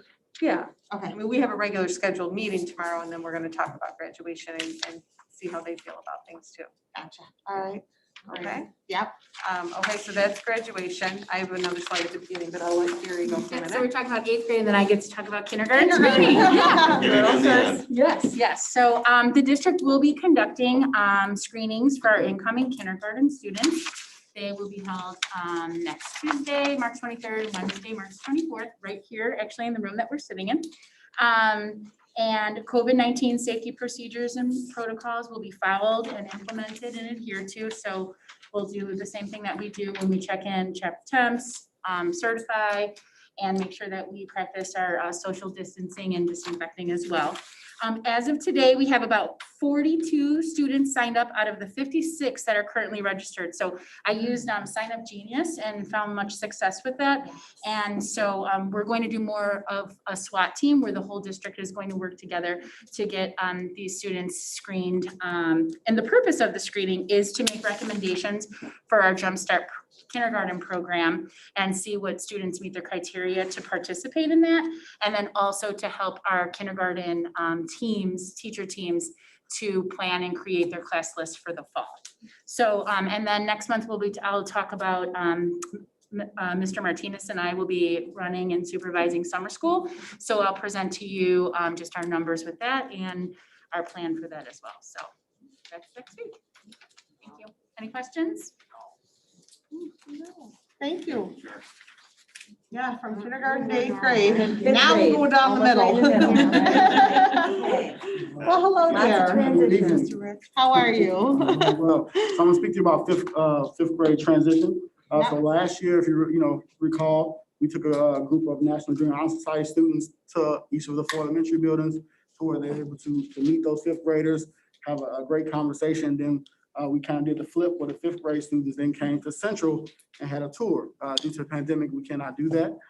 So actually beginning tomorrow and Friday, those National Junior Honor Society students will be meeting with 5th grade students via Zoom. So there'll be their set times where they'll meet with those students, answer some of their frequently asked questions. Last week, I sent out a link to the principals so they can send to the teachers to gather all these questions that the kids, 5th grade students have, like how many floors are at Central, what's the dress code, stuff like that.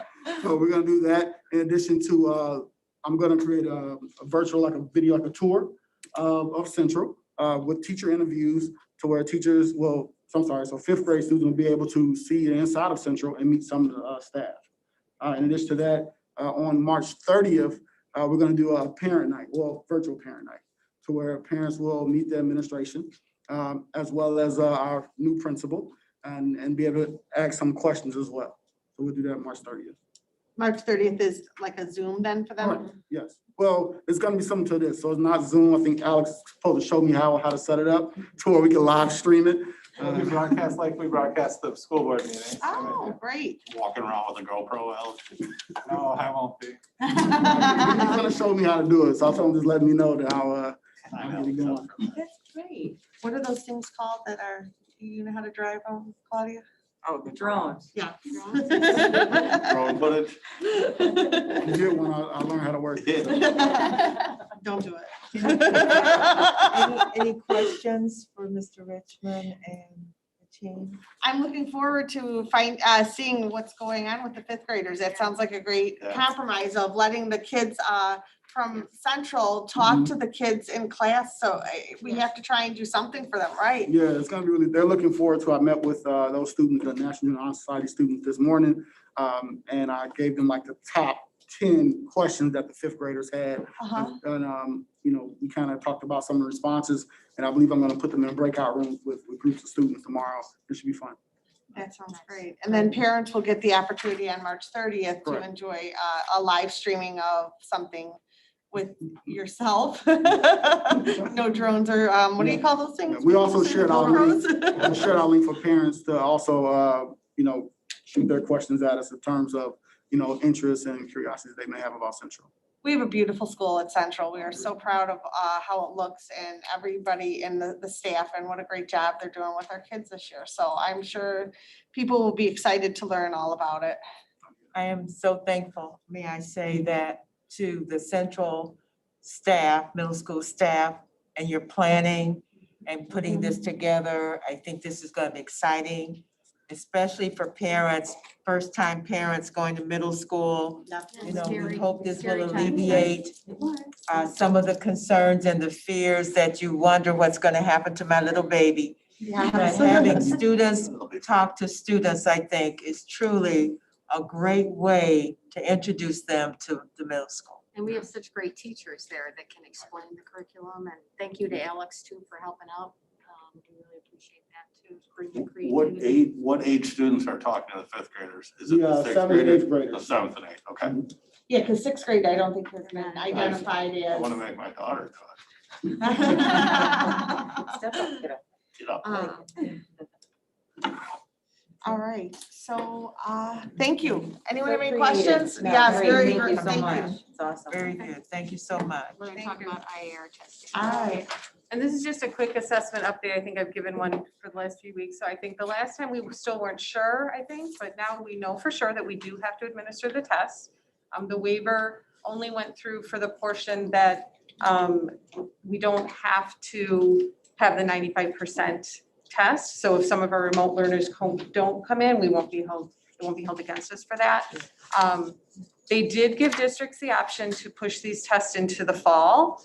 We did decide to do all of them now, because if they do it in the fall, they still have to do them all in the spring again. That's right. So it was gonna be double testing next year, so, the administrative team decided we were ready to do them now, so we'll get them done now. So this is just kind of the schedule of what the next 2-3 tests are gonna look like. The Illinois Science Assessment is next week.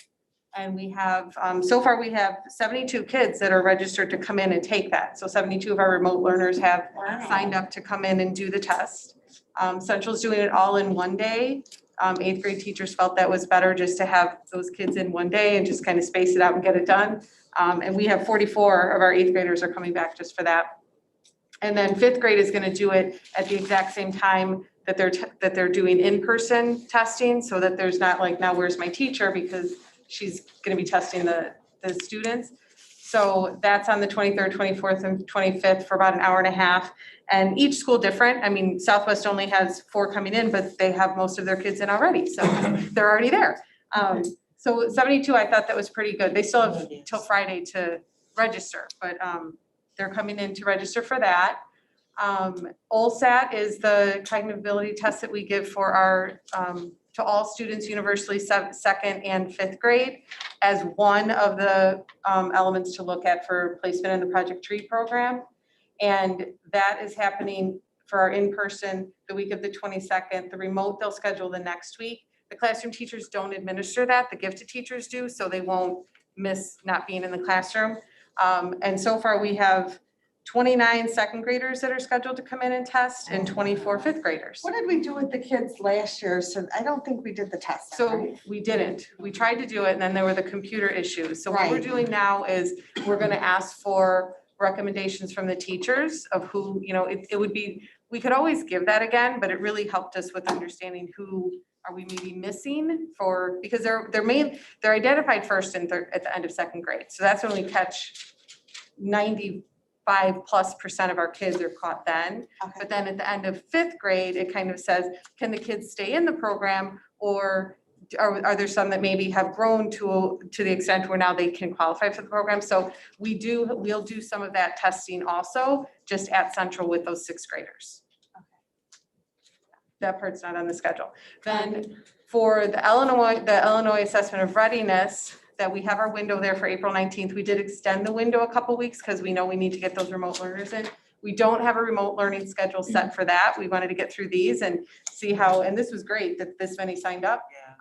And then we'll get this schedule because it's going to be a little more difficult. There's a lot more sessions of that test. It's a longer test of how to get the remote learners in. But that will happen between April 19th and May 14th. And we're not being penalized, and you said if students at home decide that they are not coming in. The 95% attendance requirement, we will not. be Excellent, penalized. yeah, great.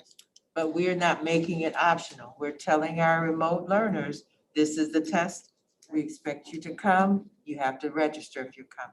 Yeah, we just have to know that they're coming in. Right. Yeah. Of course, we're encouraging them all to come. We want that, you know, to have that assessment data, but no, we won't be held against that. Okay? Any questions on assessment? I want to thank you all for working on this because given the option of going to fall is truly, A disservice. it's a disservice to students because if you test in the fall, you have to test them in the grade that they're in now.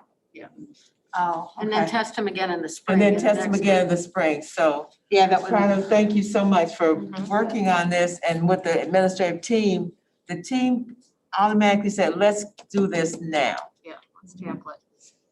Okay, so I have a question related to the in-person learners that are coming back. Like, you know, normally there's an orientation where they get their locker combination and they know where. So what's gonna happen with those middle school students that are coming into the building for the first time after spring break? Well, no one has a locker, so we'll get information out to them as far as where to go, like for their line. And then it's so different this year, you know, Okay. because the kids, you know, they're not changing classes, they're staying in one class, okay, they're kind of with their cohort the whole time. But we'll look at, So it'll be like a Zoom meeting with parents and students to tell them what to do or something? yeah, well, nothing will really change as far as the structure of the day, except that they'll be sitting in the classroom and not at home. You know, so I mean, they've already done the open house and all that, so they know the teacher, they know the schedule. So their book bags and all that stuff just stays with them like under their desk or Yeah, it something? Stays in their classroom. Okay. Mhm. Yeah, And we will not have to change their teacher. They will have their teacher in person. so I mean, not to oversimplify it, but it really will be, instead of sitting at home, now you're in school with your peers, which is a great thing. But schedule will stay the same. They'll need to know and we'll communicate where they line up. And of course, the teachers will be there to greet them and all of that for sure. They know their classmates because they've been on Zoom with them all, Sure. you know, the whole time, but it'll be a different experience for them for sure. So we'll have all of that communicated out. I think by next Friday, the 29th, we have to get that information out to everybody. Got it. I think the hardest challenge about when you bring the kids back is that they've been gone so long that probably the biggest challenge, I think, is teaching them the 3 Ws, you know, wear your mask, remember, you know what I mean? Like, just a social distance. Yeah, it certainly is a challenge, but I'm amazed at how quickly they kind of get on because they also have now heard their teacher in Zoom say, fix your mask. Yeah. Don't forget to hand sanitize when you leave the room. Don't forget to hand sanitize when you know what I mean? So Yeah. they are hearing it. They may not be practicing it, but I'm amazed at how quickly they just kind of absorb it and acclimate to the program. And then they'll probably have a buddy, you know, I mean, some classes, we have one 6th grade class where it's almost everybody's already there. You know, there's just a few more coming back, but, so they'll have a buddy that'll kind of help them with what does lunch look like on that day and, you know, but unfortunately, they are still just in the same classroom all day. Right. Yeah. Okay, thank you. Okay? Thank you. Can we turn the light on? Kathleen, could you turn that light on? Mrs. Prado, could you turn the light on? The one there, Yep. thank you. All right, thank you so much for your update. We look forward to hearing about more. All right, so now we're moving on to public comments. And before we begin public comments, I would like to thank everyone who did send your public comments in. We have received them. We are reading them up to the 3-minute comment mark. And I would just like to let you know, these are the kind of board meetings that are always the most difficult, but also the most important to our school community. There is a tremendous amount of misinformation today regarding a reduction in force about our school district on social media. Decisions regarding staffing are based on students and program needs. At times, reductions are based on students aging out of the district and moving to the high school. Other reductions are a result of individual student scheduling changes or needs, or students moving out of the district. In the last year, there were additional hirings for our COVID-19 issues, and they are no longer required for the upcoming school year. Special education students will always have the supports prescribed in their IEPs. As we stated, there is a tremendous amount of misinformation, and we wanted to assure our community, our parents, that each program and each child will have targeted support which will meet the individual needs, and our class sizes will remain low. The reductions include individuals with 3 or less years in our school district. In addition, we have made reductions at the district level administration. Again, this is never easy for anyone, especially the impacted employees, but we cannot continue to employ someone if the job no longer exists. To give you accurate information, 95% of our employees will be back next year. If there are any openings for the next school year, the individuals who have been part of a reduction in force are entitled and will be called back according to seniority. In addition, we will be helping our people find gainful employment if a position doesn't open within our school district. That is very important to us. We recognize their service and we appreciate it. We also want to help them move forward. As we make decisions, students always come first. It is every student, every day, every decision. We are sorry our community may have received inaccurate information, but please know as board members, we represent you and we make every decision based on what is best for our students every day. With that, I would like to ask our board members to read our public comments. And I'm not really sure who would like to start. I'm sorry, Mrs. Harper, I do remember, I apologize, yes. Got the first 9 pages. Okay, here we go. Am I, Oh, are you starting time? Mhm. Tell me when. you could go ahead. This comment is from Ginny. I'm so sorry. I'm gonna just spell her name because I can't pronounce it. Vucsko. Okay. Dear Dr. Margaret Longo and Dr. Leela Bridges-Webb and our Board of Education, I am a para in the SLP classroom at Northwest. 3 of my classroom coworkers have lost their position for next year due to the reduction in force. These 3 paras are so hardworking and dedicated in their jobs. They love coming to work each day and give 110%. Then one day, it is just taken away from them. Imagine how this would negatively impact your life. These special children are so lucky to have these paras in their daily life. Please don't disrupt the routine, which is so important to them. Please find another solution to fix the budget than to let these, as well as the other paras, leave. This would truly be a loss to our district. I invite any of you to come and observe our classroom to see how important they are to our students' everyday lives. This is what is most important to us This is what is most important to us as parents, our students. Thank you for your time. We're gonna move to Amanda Gilhooly. I hope I pronounced that correctly. Good evening. My name is Amanda Gilhooly, paraprofessional at Northwest School. I am writing this evening asking the Board of Education to vote against the reduction in force that has taken place. I grew up in Evergreen Park, attending Northeast Central Middle School, Evergreen Park High School, and I am currently a homeowner here. I have always dreamed of being a teacher because of all the amazing educators I have in District 124. I am currently a paraprofessional in an SLP classroom, where I have been for the last 3 school years. This year, everyone in District 124, especially the parapros, have gone above and beyond their normal duties and responsibilities inside and outside the classroom. In our classroom, we, as parapros, have had to accommodate the students' learning needs on Zoom and engage them in their work from the computer. We have found ways to teach them through online learning tools. We are giving our students and the district 150% daily to make sure that they're not losing any instruction time this year.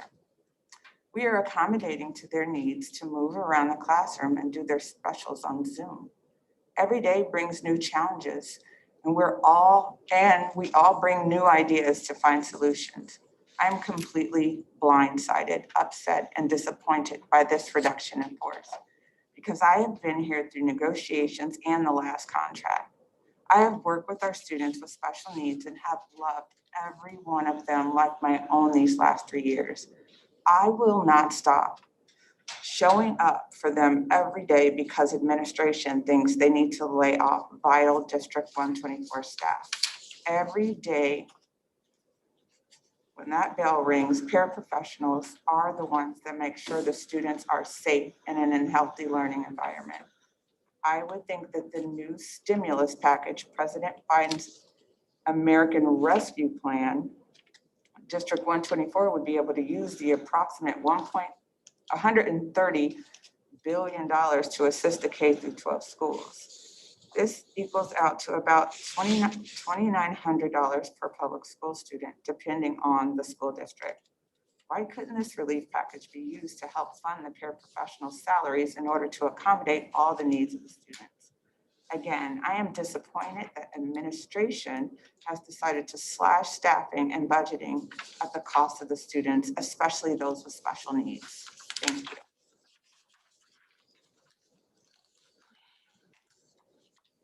I have a comment from Allison Sharing. Hello, my name is Allison Sharing. I am a speech pathologist at Northwest and work in the structured learning program classrooms. Our classrooms and curriculum are designed to meet the needs of students with autism spectrum disorder and other complex communication needs. Over the past 9 years, I've had the privilege to work with incredible staff who have helped the program grow into what it is today. It takes a very special person to build bonds and establish rapport with our students with special needs. I have seen relationships develop, breakthroughs occur, and deep trust established between the students, teachers, and paraprofessionals. Here, I could use the term teachers and paraprofessionals interchangeably because every paraprofessional is viewed as a teacher in our classrooms. They work incredibly hard, even during challenging times, because of the love they have for their students and the desire to watch them succeed. I have not met more caring, compassionate, and patient people in my entire professional career. Tonight, I am writing in support of the 4 paraprofessionals at Northwest who recently received reduction in force notices. These 4 women have gone above and beyond what it means to be a paraprofessional. To put into words what Northwest will be losing if these women do not return is almost indescribable. How can you replace someone who knows a nonverbal child is sick because he isn't acting like himself? How can you let someone go who has implemented a behavior plan so well that the student's troubling behavior is now almost non-existent? Several of the SLP professionals have even asked to take communication devices home to learn how to navigate a student's new AAC device. I'd also like to point out that after receiving the reduction in force notices, all 4 women returned to work on Monday, even though they were heartbroken because they knew their students needed them. In one particular event on Monday, I witnessed one of the paraprofessionals accidentally get headbutted on her cheekbone by a student who was having a tough time. As tears welled up in her eyes, I could tell it wasn't from the sudden pain she felt. It was a deep sadness of knowing that she didn't know if she would be able to come back. You simply cannot replace that kind of dedication. Children with autism respond best to consistency and familiarity, and I fear that replacing these professionals, 3 from the same classroom, will only cause undue stress for our students who have been thriving in their routine. My hope is that the district will take our special education rooms into consideration during this period of change. It isn't simply replacing an adult in a classroom, it is finding someone who has shown love and compassion as these women have. If these paraprofessionals are not rehired by our school district, it would be such a significant loss for our school and to our district. Thank you for your time. Next, I have a comment from Victoria Matson. Why has it been decided that our paraprofessional staff should be kept? Why were parents not given a say in this decision? How is this a decision that was made in an executive session when it affects so many students and families? The next comment is from Erica Hampton Brown. District 124 has been doing better in their efforts to hire a more ethnically diverse staff, but they are undoing those efforts by eliminating positions that those staff are in because of their seniority dates. Since the student population is ethnically diverse, the staff should be as well.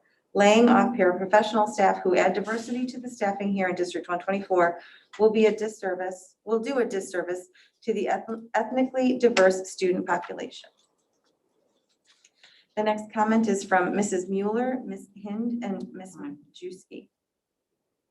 Oh, sorry. Hello, we are the special education teachers for the structured learning program.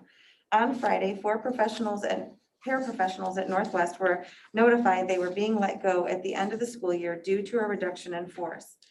The four paraprofessionals were a part of the structured learning program. 3 of the paraprofessionals were in one classroom. The SLP was developed for students with autism or characteristics of autism, as well as communication needs. Students with autism thrive on routine, structure, and stability. The reduction in force, which included these 4 women, is going to create an unstable environment in an already unpredictable year for our students. It takes a special person to work in our classroom. These 4 women are truly special and dedicated to understanding our students emotionally and academically. Building relationships and trust with our students, especially students with autism, takes time and commitment. These paraprofessionals are not just bodies in a classroom, they are teachers, they are advocates, they are dedicated to the success of these students. The loss of these paraprofessionals is detrimental to the success of our student and the district. We hope the district reconsiders its drastic reduction in force to keep the best learning environment for our students who need the most support. Thank you for your time. The next is from Caitlin Gata. My name is Caitlin Gata. I'm a paraprofessional at Northwest, and Ms. Wall and Ms. Hines, sorry, thank you. And I feel I have played an important part of the educational process of the students that I have worked with in the past 2 years. I would like you to reconsider the decision to eliminate paraprofessionals for District 124. Thank you. I have Stephanie Olson. I'm writing regarding an agenda item that refers to the reduction of force for paraprofessional staff. I have not heard any discussion prior to reading this item, which I believe is being voted on tonight. I would like to hear clarification from the superintendent on what this refers to and how this impacts the classroom ratios. I'm deeply concerned about what impact the reduction of paras would have on special education program that is built upon the dedication of these individuals along with the teachers. My son has relied on the paraprofessionals in his special ed classroom significantly during his 8 years thus far in the school district. Pre-COVID, when parents could volunteer, I saw firsthand how vital they are to a functioning classroom. My request for an aide for my son has been repeatedly denied based upon the rationalization that there are additional paraprofessionals within his classroom. Well, a para may be considered one student-specific aide. I have seen firsthand how that aide helps support the teacher and all the students in the classroom. 2 years ago, when a strike appeared imminent, several parents, including me, stood before you begging you to support the staff, especially paraprofessionals. Once again, I asked for that support. Have the superintendents or any board members had the opportunity to observe the classrooms these paraprofessionals support in person or on Zoom due to COVID? Have board members or superintendents discussed future needs with the teachers whose classrooms would be impacted by these changes? We have asked even more of our teachers and paras this year, and they have continued to go above and beyond. When discussing special ed, I've repeatedly heard about meeting state minimums for staffing ratios, and I encourage our board and superintendents to think beyond minimums. Our district's strategic plan states that we will strive to meet the needs of a diverse student population that allows all learners to achieve at their highest potential. That does not happen without the highest level of support for every learner, teacher, and paraprofessional. The additional staff in special ed classrooms directly impact being able to handle the diverse needs of the class, especially when it comes to math or reading groups. Lastly, I encourage our board and the administration of D124 to have an open dialogue with special needs parents in some formal manner. I have repeatedly suggested and offered to help facilitate some type of committee or parent liaison program for our families with kids in the special needs program. We could benefit from continued support when many of our kids move from school to school over the years. Perhaps my questions and concerns have already been discussed or answered, or will be by the time these comments are read. Perhaps my worry is unfounded, and I would know that through more open communication proactively from the district regarding matters like this? I do not know, but seeing an agenda item like this pop up of concern among parents who want to support the teachers and staff with their whole hearts in educating our children daily. Next is from Stacy Liskey. Upon reading the upcoming meeting agenda and finding that you are voting on a reduction in force for paraprofessional staff, I'm very concerned. Our paraprofessionals are a very vital part of our children's education. To reduce staff in this area would cause our children to lose vital assistance in areas that is needed in aid to in their education. Not only would our children lose support, our teachers would also lose the support that they need to adequately teach each child. Reducing paraprofessional staff would be detrimental for students and teachers. I hope you reconsider and recognize that the special education community rely on paraprofessionals to help teach, aid, and provide support to the students that are in the program each and every day, as well as the teachers they work with. Without them, special education would suffer, and that is not something we want.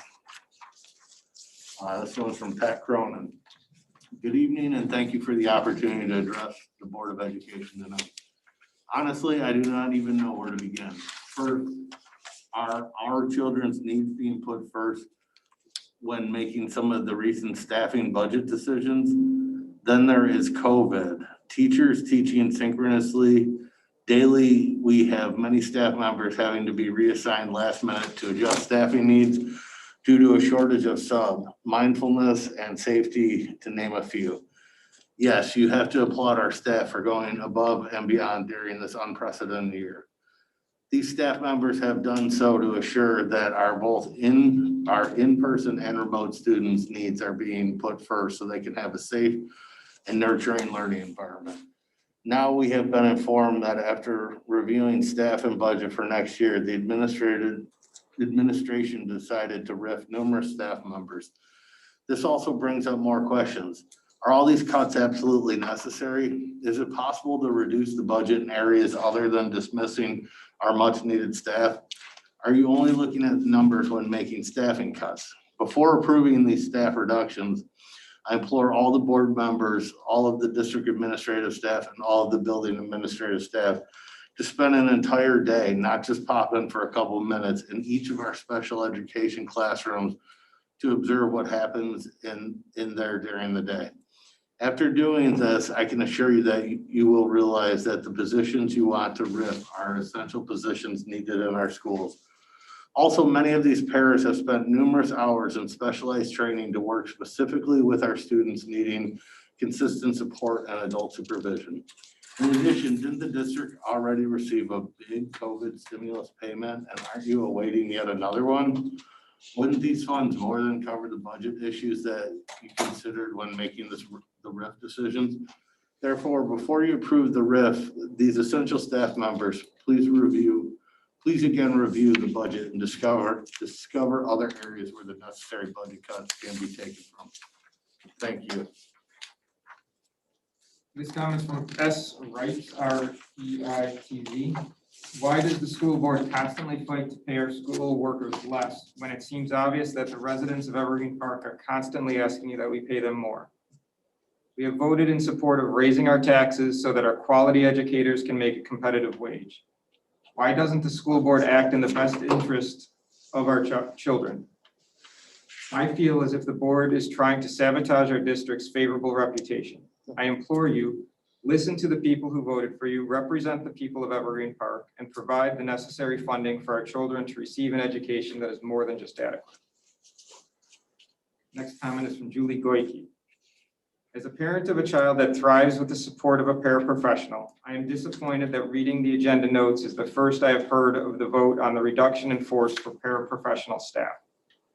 My child has excelled with the model of the structured learning program because of multiple paraprofessionals in his classroom. They are dedicated to improving the academic and everyday life skills that our children work so hard on. Our kids require redirection and encouragement to complete tasks, and I am positive that reducing the number of paraprofessionals in the classroom would be detrimental to the students' well-being. The teachers in special education in our district are amazing, and their classrooms run smoothly because of the selfless work of the team of paraprofessionals.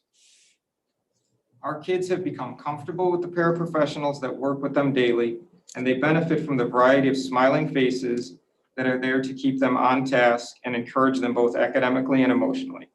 If you are considering reducing the number of paraprofessionals dedicated to our children, I ask you to sit in on an average day in one of their classrooms. I expect that you would feel a wide range of emotions, from frustration to pride. You will laugh and you may cry, but I guarantee you will walk away with an incredible sense of respect and admiration for the paraprofessionals that our children rely on every day. In the 7 years that my child has been in the district, I have been blessed with the most amazing teachers and paraprofessionals to work with him and help him succeed. The district has done an outstanding job of picking these kind and compassionate individuals to support our children, and I hope that you see how important each and every one of them is to our children and families. Please reconsider reducing the paraprofessional staff, and in the future, keep the parents whose children will be affected by these changes informed of new plans for our school year. Next comment is from Sarah Wiggington. I'm very concerned about an item on the agenda concerning our paraprofessionals. Paras, as I'm sure you well know, are the backbone of every special education program. They are non-negotiable, and less than 2 years ago, we had to stand up and fight for them. I don't know how this is even a question again, and I truly hope that there's more information that I'm missing and that this item can be discussed further in a public forum before any decisions are made. Please step into one of these classrooms and see how crucial these women are to our babies, their education, and their safety and well-being. Next comment is from Lisa Rank. I would like to receive clarification on the reduction of paraprofessionals and staff that is being voted in tonight per the agenda. I would like to express my support to our district's incredible paraprofessionals. They are an essential part of the success of the students and do not think they should be cut. Thank you for your time.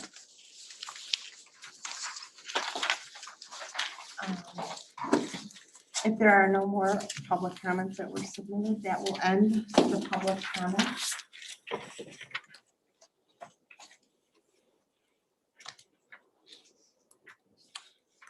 So we are going to move on unless anyone has any questions or any comments at this time.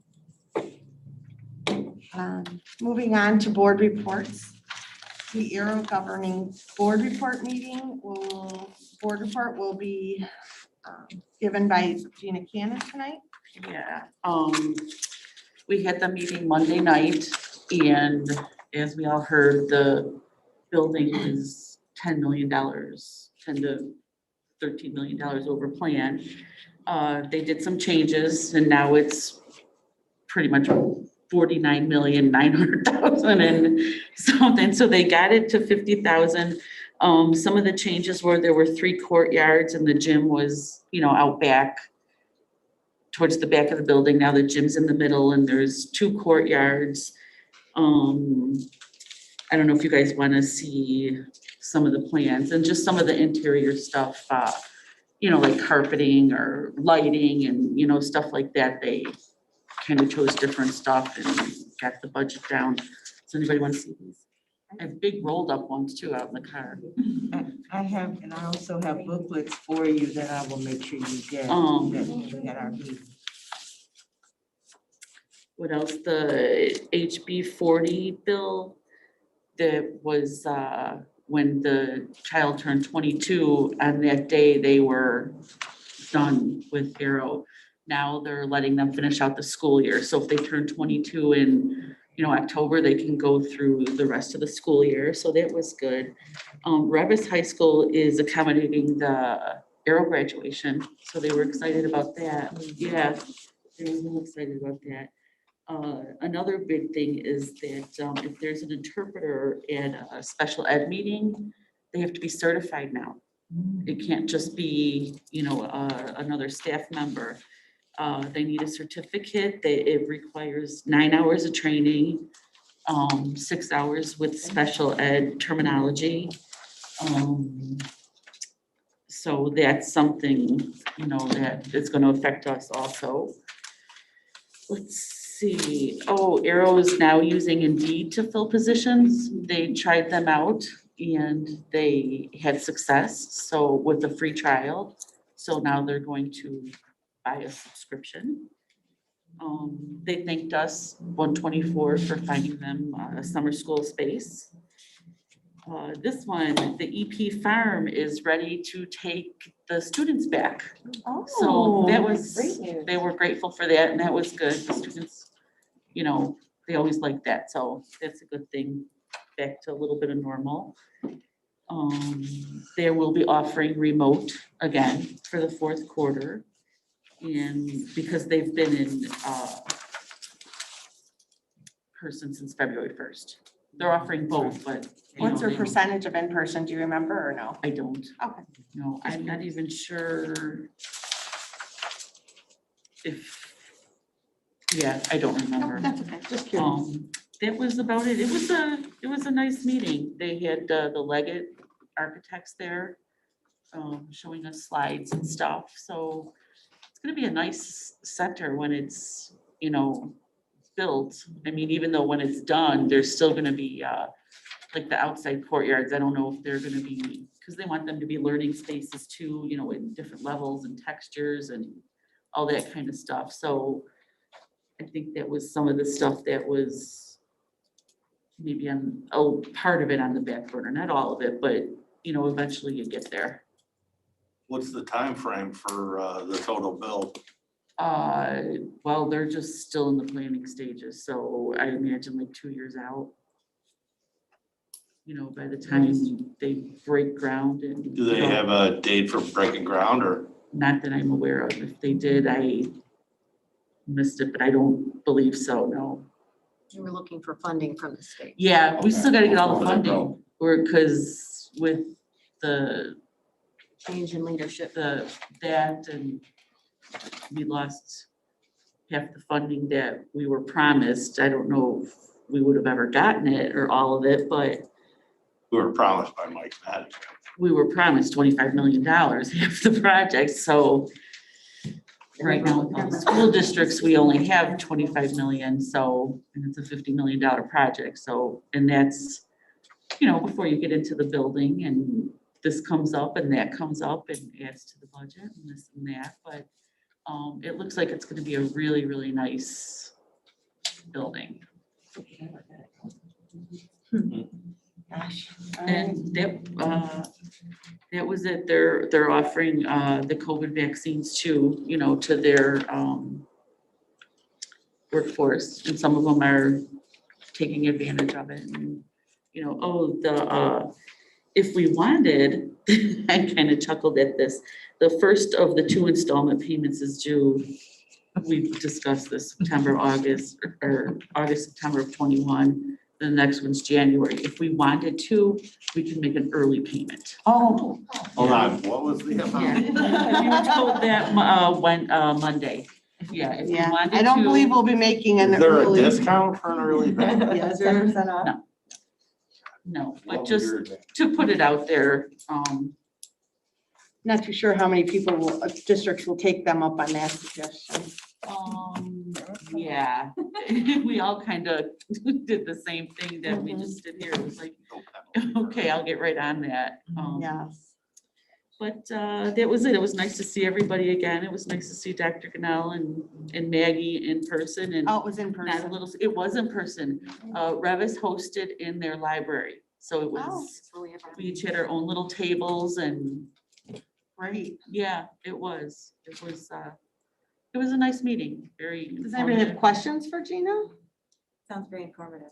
No. It was. Yeah, It Yeah. was, it answered it a was lot good of questions that meeting. we've been having, so Yeah. that's great. And the bilingual certificate, it doesn't seem, it's gonna be, you know, work to get it done, but it doesn't seem like it's gonna, On a you know, table. really put a hindrance on anything. All right. Excellent. Thank you for sharing all your information. Next is the district review team meeting. I believe, Colleen, did you attend that I one? did. Excellent. Please share. That was on February 22nd. That was also in person. And it's always, I really, I enjoy and I appreciate going to the meetings. I think it's a really great collaboration, so I appreciate everybody who takes part in those.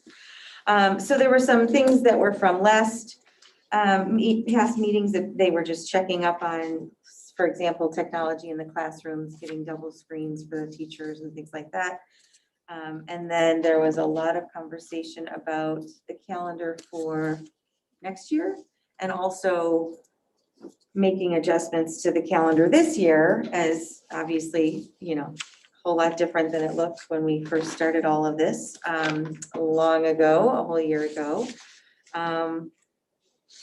Let's see, we also talked about maintenance at the different schools, but it was also in the context of snow, which of course we won't have any more of that now.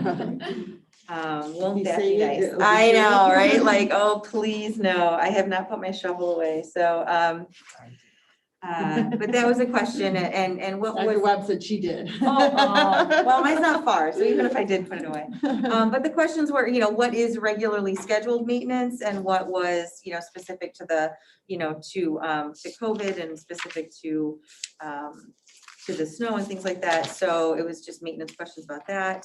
And I think, Claudia, you asked the question earlier in this meeting, Christmas break and Thanksgiving break having the extra around spring break. So that was addressed as well. And, you know, 80% now vaccination, we won't have to do that, but you're in good company because other people asked as well. So something a bit about communication, just being consistent and responding quickly from all levels. There was also more about snow and remote days and having technology available at home for our teachers. COVID test, pandemic teaching is recurring themes, right? I mean, COVID vaccines, and then also a question about continuing ed for our teachers and catching up on that. So again, I always appreciate that people have to come with questions, but also potential solutions. And I always, like I said, I always appreciate the collaboration that happens for those. So there you go. Yes. Thank you for sharing.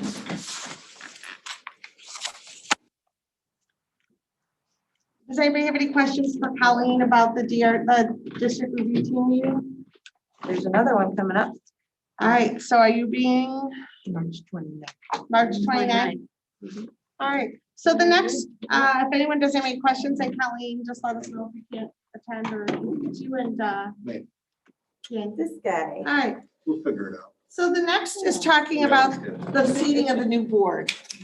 So the election is to take place, I was trying to do the math in my head. So Tuesday, April 6th, everyone should go out and vote. I believe next week opens up Early voting. early voting. So hopefully everyone will remember to vote. We'll have to seat the board at, it's 30 days? Within 30 days of the election. Nope, 30 days after the votes have been certified. So, which brings us into May. So we canvass after they've been canvassed. So I believe our board meeting is the 19th, but we would have to do it the week of either the 3rd or the 10th. With that being said, the seating of the new board requires the old board to give the new board, the new candidates their oath. So I believe Rachel, Judy, and I think Patrick, are you here? I thought I saw you, but I can't kind of, you know. The masks. So I'm thinking, and it's just a board meeting to seat. It basically requires about a half hour of time to 45 minutes, just reseating. And then what we do then during that meeting though, Said I've heard that before. I know, famous last words, but really, it's it's seating the new board members. And then it's also making our new schedule for the following year. And then it is also redoing Committees. nope, reseating officers. I couldn't think of the word, I just drew a blank. So the election of officers. So with that being said, the new people out there, if we look at our calendars, the week of May 10th, is there any day that any of you are not available? You know, The 11th, oh, good. the 11th, you're not? Anniversary. Yep, I okay. can't spend it here, I can't. You'd be in so much So trouble. May Oh my 12th God. would be a Oh my God. Wednesday. So Patrick, Judy, and Rachel, are you, all three of you available Wednesday, May 12th? Right now? Okay. Yes. And our current sitting board, I won't Thank say. you for not calling us. I know, I didn't. Current sitting board, Yes. are you available May 12th? Yes. So would we like to start around 5 or do we want to keep it to 6? What would be? I could do either. 6 would be better. 6 would be better? All right, so would 6 be okay for the three of you? Yeah. Okay, so 6 PM, May 12th, seating of the new board. Again, I would say, I guess technically leave an hour for yourselves to be here. Because Dan is over there snickering at me and I'm just going to give him then an hour. How's that sound, Dan? 90 minutes is fine. He has to stay. Yeah, he has to stay an hour, true. Okay, so we have that done. Thank you so much. And then the new board member training, hopefully you've all received that link that I sent you. I encourage you to, I think it's tomorrow is There's one a of them. live stream tomorrow at 6:30. right, You don't it's- even have to register. You Right, you show just up. have to log on. It certainly should be interesting. It should be some good information for you. If you need the link again, just let me know. I will send you a new link to watch, to Zoom. And then, yes. Okay. So yeah, again, just shoot me an email if you need the link again. It's on the IASB website also. I think it starts at 6:30. And it's just a live stream. You just show up. Like I said. Yeah, you don't have to register or anything. You don't need a password or anything like that. All right, so does anybody have any questions? Do any of our new board candidate elects have any questions? You guys are gonna miss me. All right, so then we are Kim going won't get to. here. You have to drive. That's what I How just are you said, gonna Kim get won't here? get here. I know. All right, so we're gonna move on to the action items. At this time, we'd like to move on to the action items as presented at your table. Consent agenda A. Number 1 is to approve the monthly transaction reports for February of 2021. Number 2 is to approve fund balance reports for February 2021. Number 3 is to approve expenditure reports for projected payroll reports for March 2021. Number 4 is to approve the board minutes from the special meeting of February 9th, 2021. Number 5 is to approve closed minutes from the special meeting of February 9th, 2021. Number 6 is to approve the board minutes from the regular meeting of February 17th, 2021. Number 7 is to approve closed session minutes from the regular meeting of February 17th, 2021. Number 8 is to approve the destruction of closed session tapes from December of 2016. Number 9, personnel recommendations as outlined. Would be grateful, very happy to see the clearance for return from leave of absence for Kimberly Woodard. So would somebody like to make a motion to approve consent agenda A? I'll make that motion. And can I have a second? I'll second. And a roll call. Gina Cannon, yes. Claudia Parker, Yes. Daniel Malloy, Yes. Kevin O'Connor, Yes. Catherine Fontaine, absent. Kim Leonard, Yes. and Colleen Clemzak. Yes. Motion is passed. Yes. I can just make a quick comment. Ms. Denise Field has been an incredible administrator for the district. No, I know. And it's with such regret that you're leaving the district with the work that you've done. We congratulate you on your new director position, but it's a big loss for Beverly Park. So thank you for your service.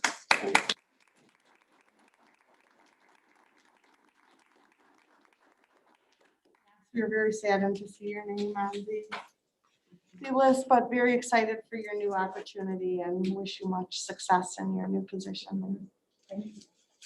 Very well deserved, but don't recruit any of our people. You tell her. Exactly. Next is B. I would like to make a motion to not extend the personal leave without pay for Christina Flores, the ELL teacher for the 2021-2022 school year. Would somebody please make a motion to not accept the extended personal leave without pay? I'll make that motion. I have a first and a second. I'll make the second and a roll call. Colleen Clemzak, Yes. Kim Leonard, Yes. Gina Cannon, yes. Catherine Fontaine, absent. Claudia Parker, Yes. Daniel Malloy, Yes. and Kevin O'Connor. Yes. Motion is passed. Thank you. C is to approve the District 124 Director of Business Services effective July 1st, 2021, due to the retirement of our current Director of Business Services, which we've already accepted his resignation. So at this time, would somebody make a motion to approve Mr. Grossi? I'll make that motion. I'll second. And roll call. Dan Malloy. Yes. Gina Cannon, yes. Catherine Fontaine, absent. Claudia Parker, Yes. Kim Leonard, Yes. Kevin O'Connor, Yes. and Colleen Clemzak. Yes. Motion is passed. Yes, and I believe he is here. Would you like to stand up and say hello? Welcome. Welcome.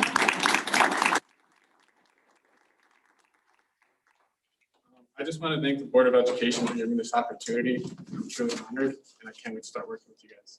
Excellent. We look forward to working with you. As long as you don't tell us no. So D is to approve the calendar for the 2021-2022 school year as presented at the meeting. And hopefully everyone's had a chance to look over this calendar again. And if there's any questions about it, now would be the time.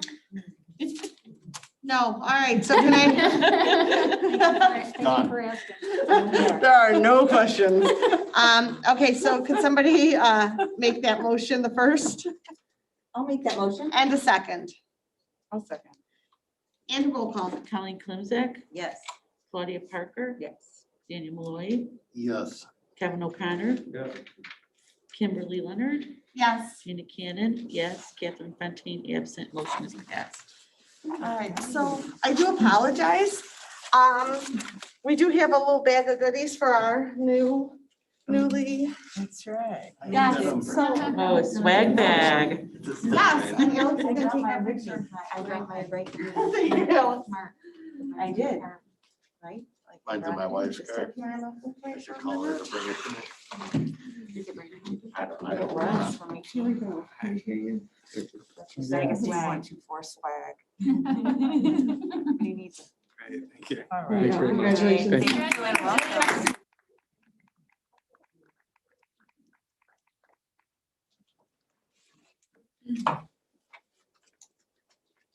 Remember getting one when I started. Wasn't in the budget. I'm sure we can. Oh. So E is to approve the organizational chart that you received tonight in your, or you received in your packet. Does somebody have a motion to approve the organizational chart as outlined? I'll make that motion. And a second? Colleen Clemzak, Yes. Daniel Malloy, Yes. Kevin O'Connor, Yes. Claudia Parker, Yes. Catherine Fontaine, absent. Gina Cannon, yes. And Kimberly Leonard. Yes. Motion is passed. G is to approve student fees for the 2021-2022 school year as outlined. Oh, I'm sorry. E, I did that one. F is to approve job descriptions as outlined in your packet tonight. So do I have somebody to make the first motion for approving job descriptions? I'll make that motion. I'll second. Gina Cannon, yes. Colleen Climzak, Yes. Kim Leonard, Yes. Catherine Fontaine, absent. Claudia Parker, Yes. Daniel Malloy, Yes. Kevin O'Connor. Yes. Motion is passed. Now I can say that one. Now G. Now is G, to approve student fees for the 2021-2022 school year. Do I have somebody to make the first motion I'll make the motion. and the second I'll second. and a roll call? Kevin O'Connor, Yes. Colleen Climzak, Yes. Kim Leonard, Yes. Catherine Fontaine, absent. Claudia Parker, Daniel Malloy, Yes. Gina Cannon, yes. Motion is passed.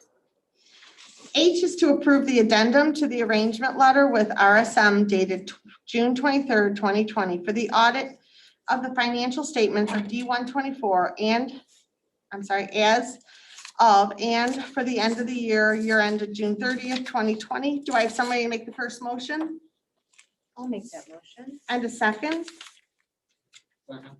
and a roll call? Colleen Climzak, Yes. Kevin O'Connor, Yes. Daniel Malloy, Yes. Kim Leonard, Yes. Claudia Parker, Gina Cannon, yes. Catherine Fontaine, absent. I is to approve summer school and summer enrichment program. Do I have somebody to make the first motion I'll make that motion. I'll second. and a roll call? Daniel Malloy, Yes. Colleen Climzak, Yes. Kim Leonard, Yes. Kevin O'Connor, Yes. Claudia Parker, Yes. Gina Cannon, yes. Catherine Fontaine, absent. Motion is passed. All right. J is to approve the resolution for the reduction in force for paraprofessional staff as discussed in executive session, March 10th, 2021. Do I have somebody who would make the first motion? I'll make that motion. And do we have someone who will second the motion? I'll second. And a roll call? Colleen Climzak, Yes. Gina Cannon, yes. Catherine Fontaine, absent. Claudia Parker, Yes. Daniel Malloy, No. Kevin O'Connor, Yes. and Kim Leonard. Yes. Motion is passed. K is to approve the resolution for a reduction in force for certified staff as discussed in executive session, March 10th, 2021. Do I have someone who will make the first motion I'll make that motion. and a second Second. and a roll call? Colleen Climzak, Yes. Claudia Parker, Yes. Kevin O'Connor, Yes. Kim Leonard, Yes. Gina Cannon, yes. Catherine Fontaine, absent. Daniel Malloy, Yes.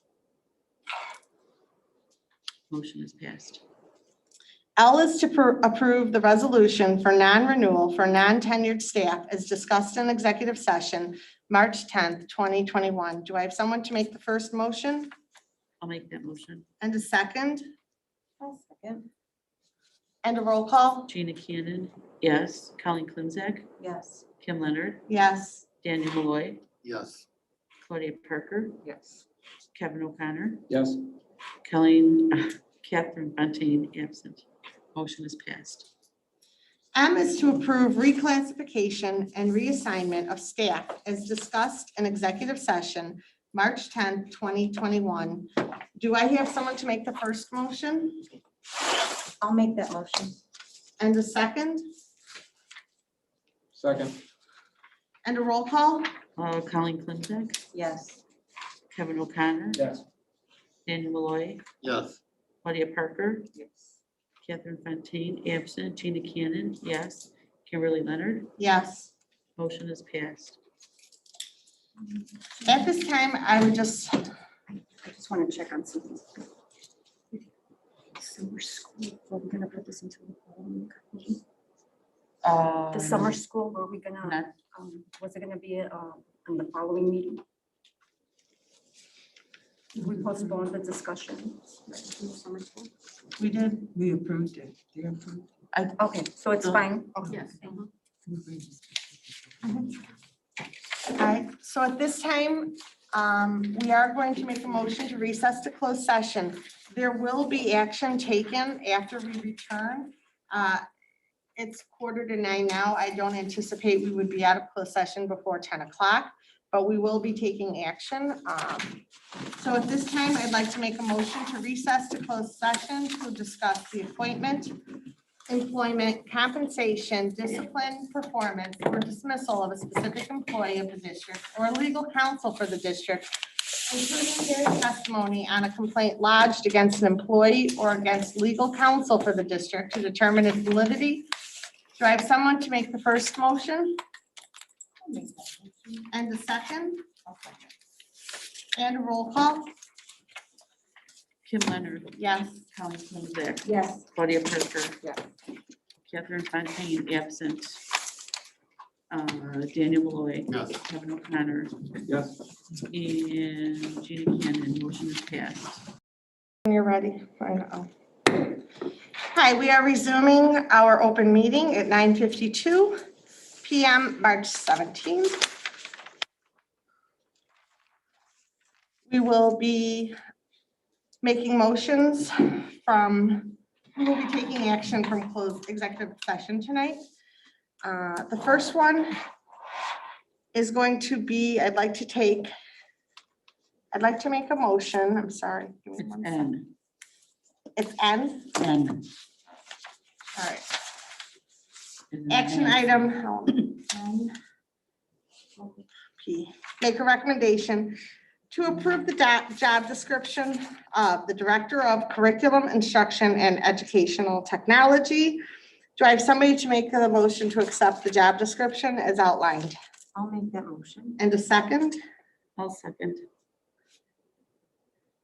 Colleen And roll Clemzak. call, sorry. Colleen Clemzak. Yes. Gina Cannon, yes. Catherine Fontaine, absent. Claudia Parker. Yes. Daniel Malloy. Yes. Kevin O'Connor. Yes. Kim Leonard. Yes. Motion is passed. All right, thank you. O is to approve the MTSS Coordinator position job description as outlined in your packet that you received. Do I have someone to make a motion to approve the job description and job? I'll make that motion. And a second? Colleen Clemzak. Daniel Malloy. Yes. Kevin O'Connor. Yes. Claudia Parker. Yes. Kim Leonard. Yes. Gina Cannon, yes. And Catherine Fontaine is absent. All right. P is to approve the reassignment of an administrator as is discussed in executive session today, March 17th, 2021. Do I have someone to make the first motion? I'll make that motion. I'll second. Gina Cannon, yes. Colleen Clemzak, Yes. Kim Leonard, Yes. Claudia Parker, Yes. Kevin O'Connor, Yes. Daniel Malloy, Yes. and Catherine Fontaine is absent. Motion is passed. All right. At this time, our meeting has ended, I think, unless, 9:55. Not 4 hours. no. Yep, we can adjourn the meeting at 9:55. All in favor, aye? Aye. Aye.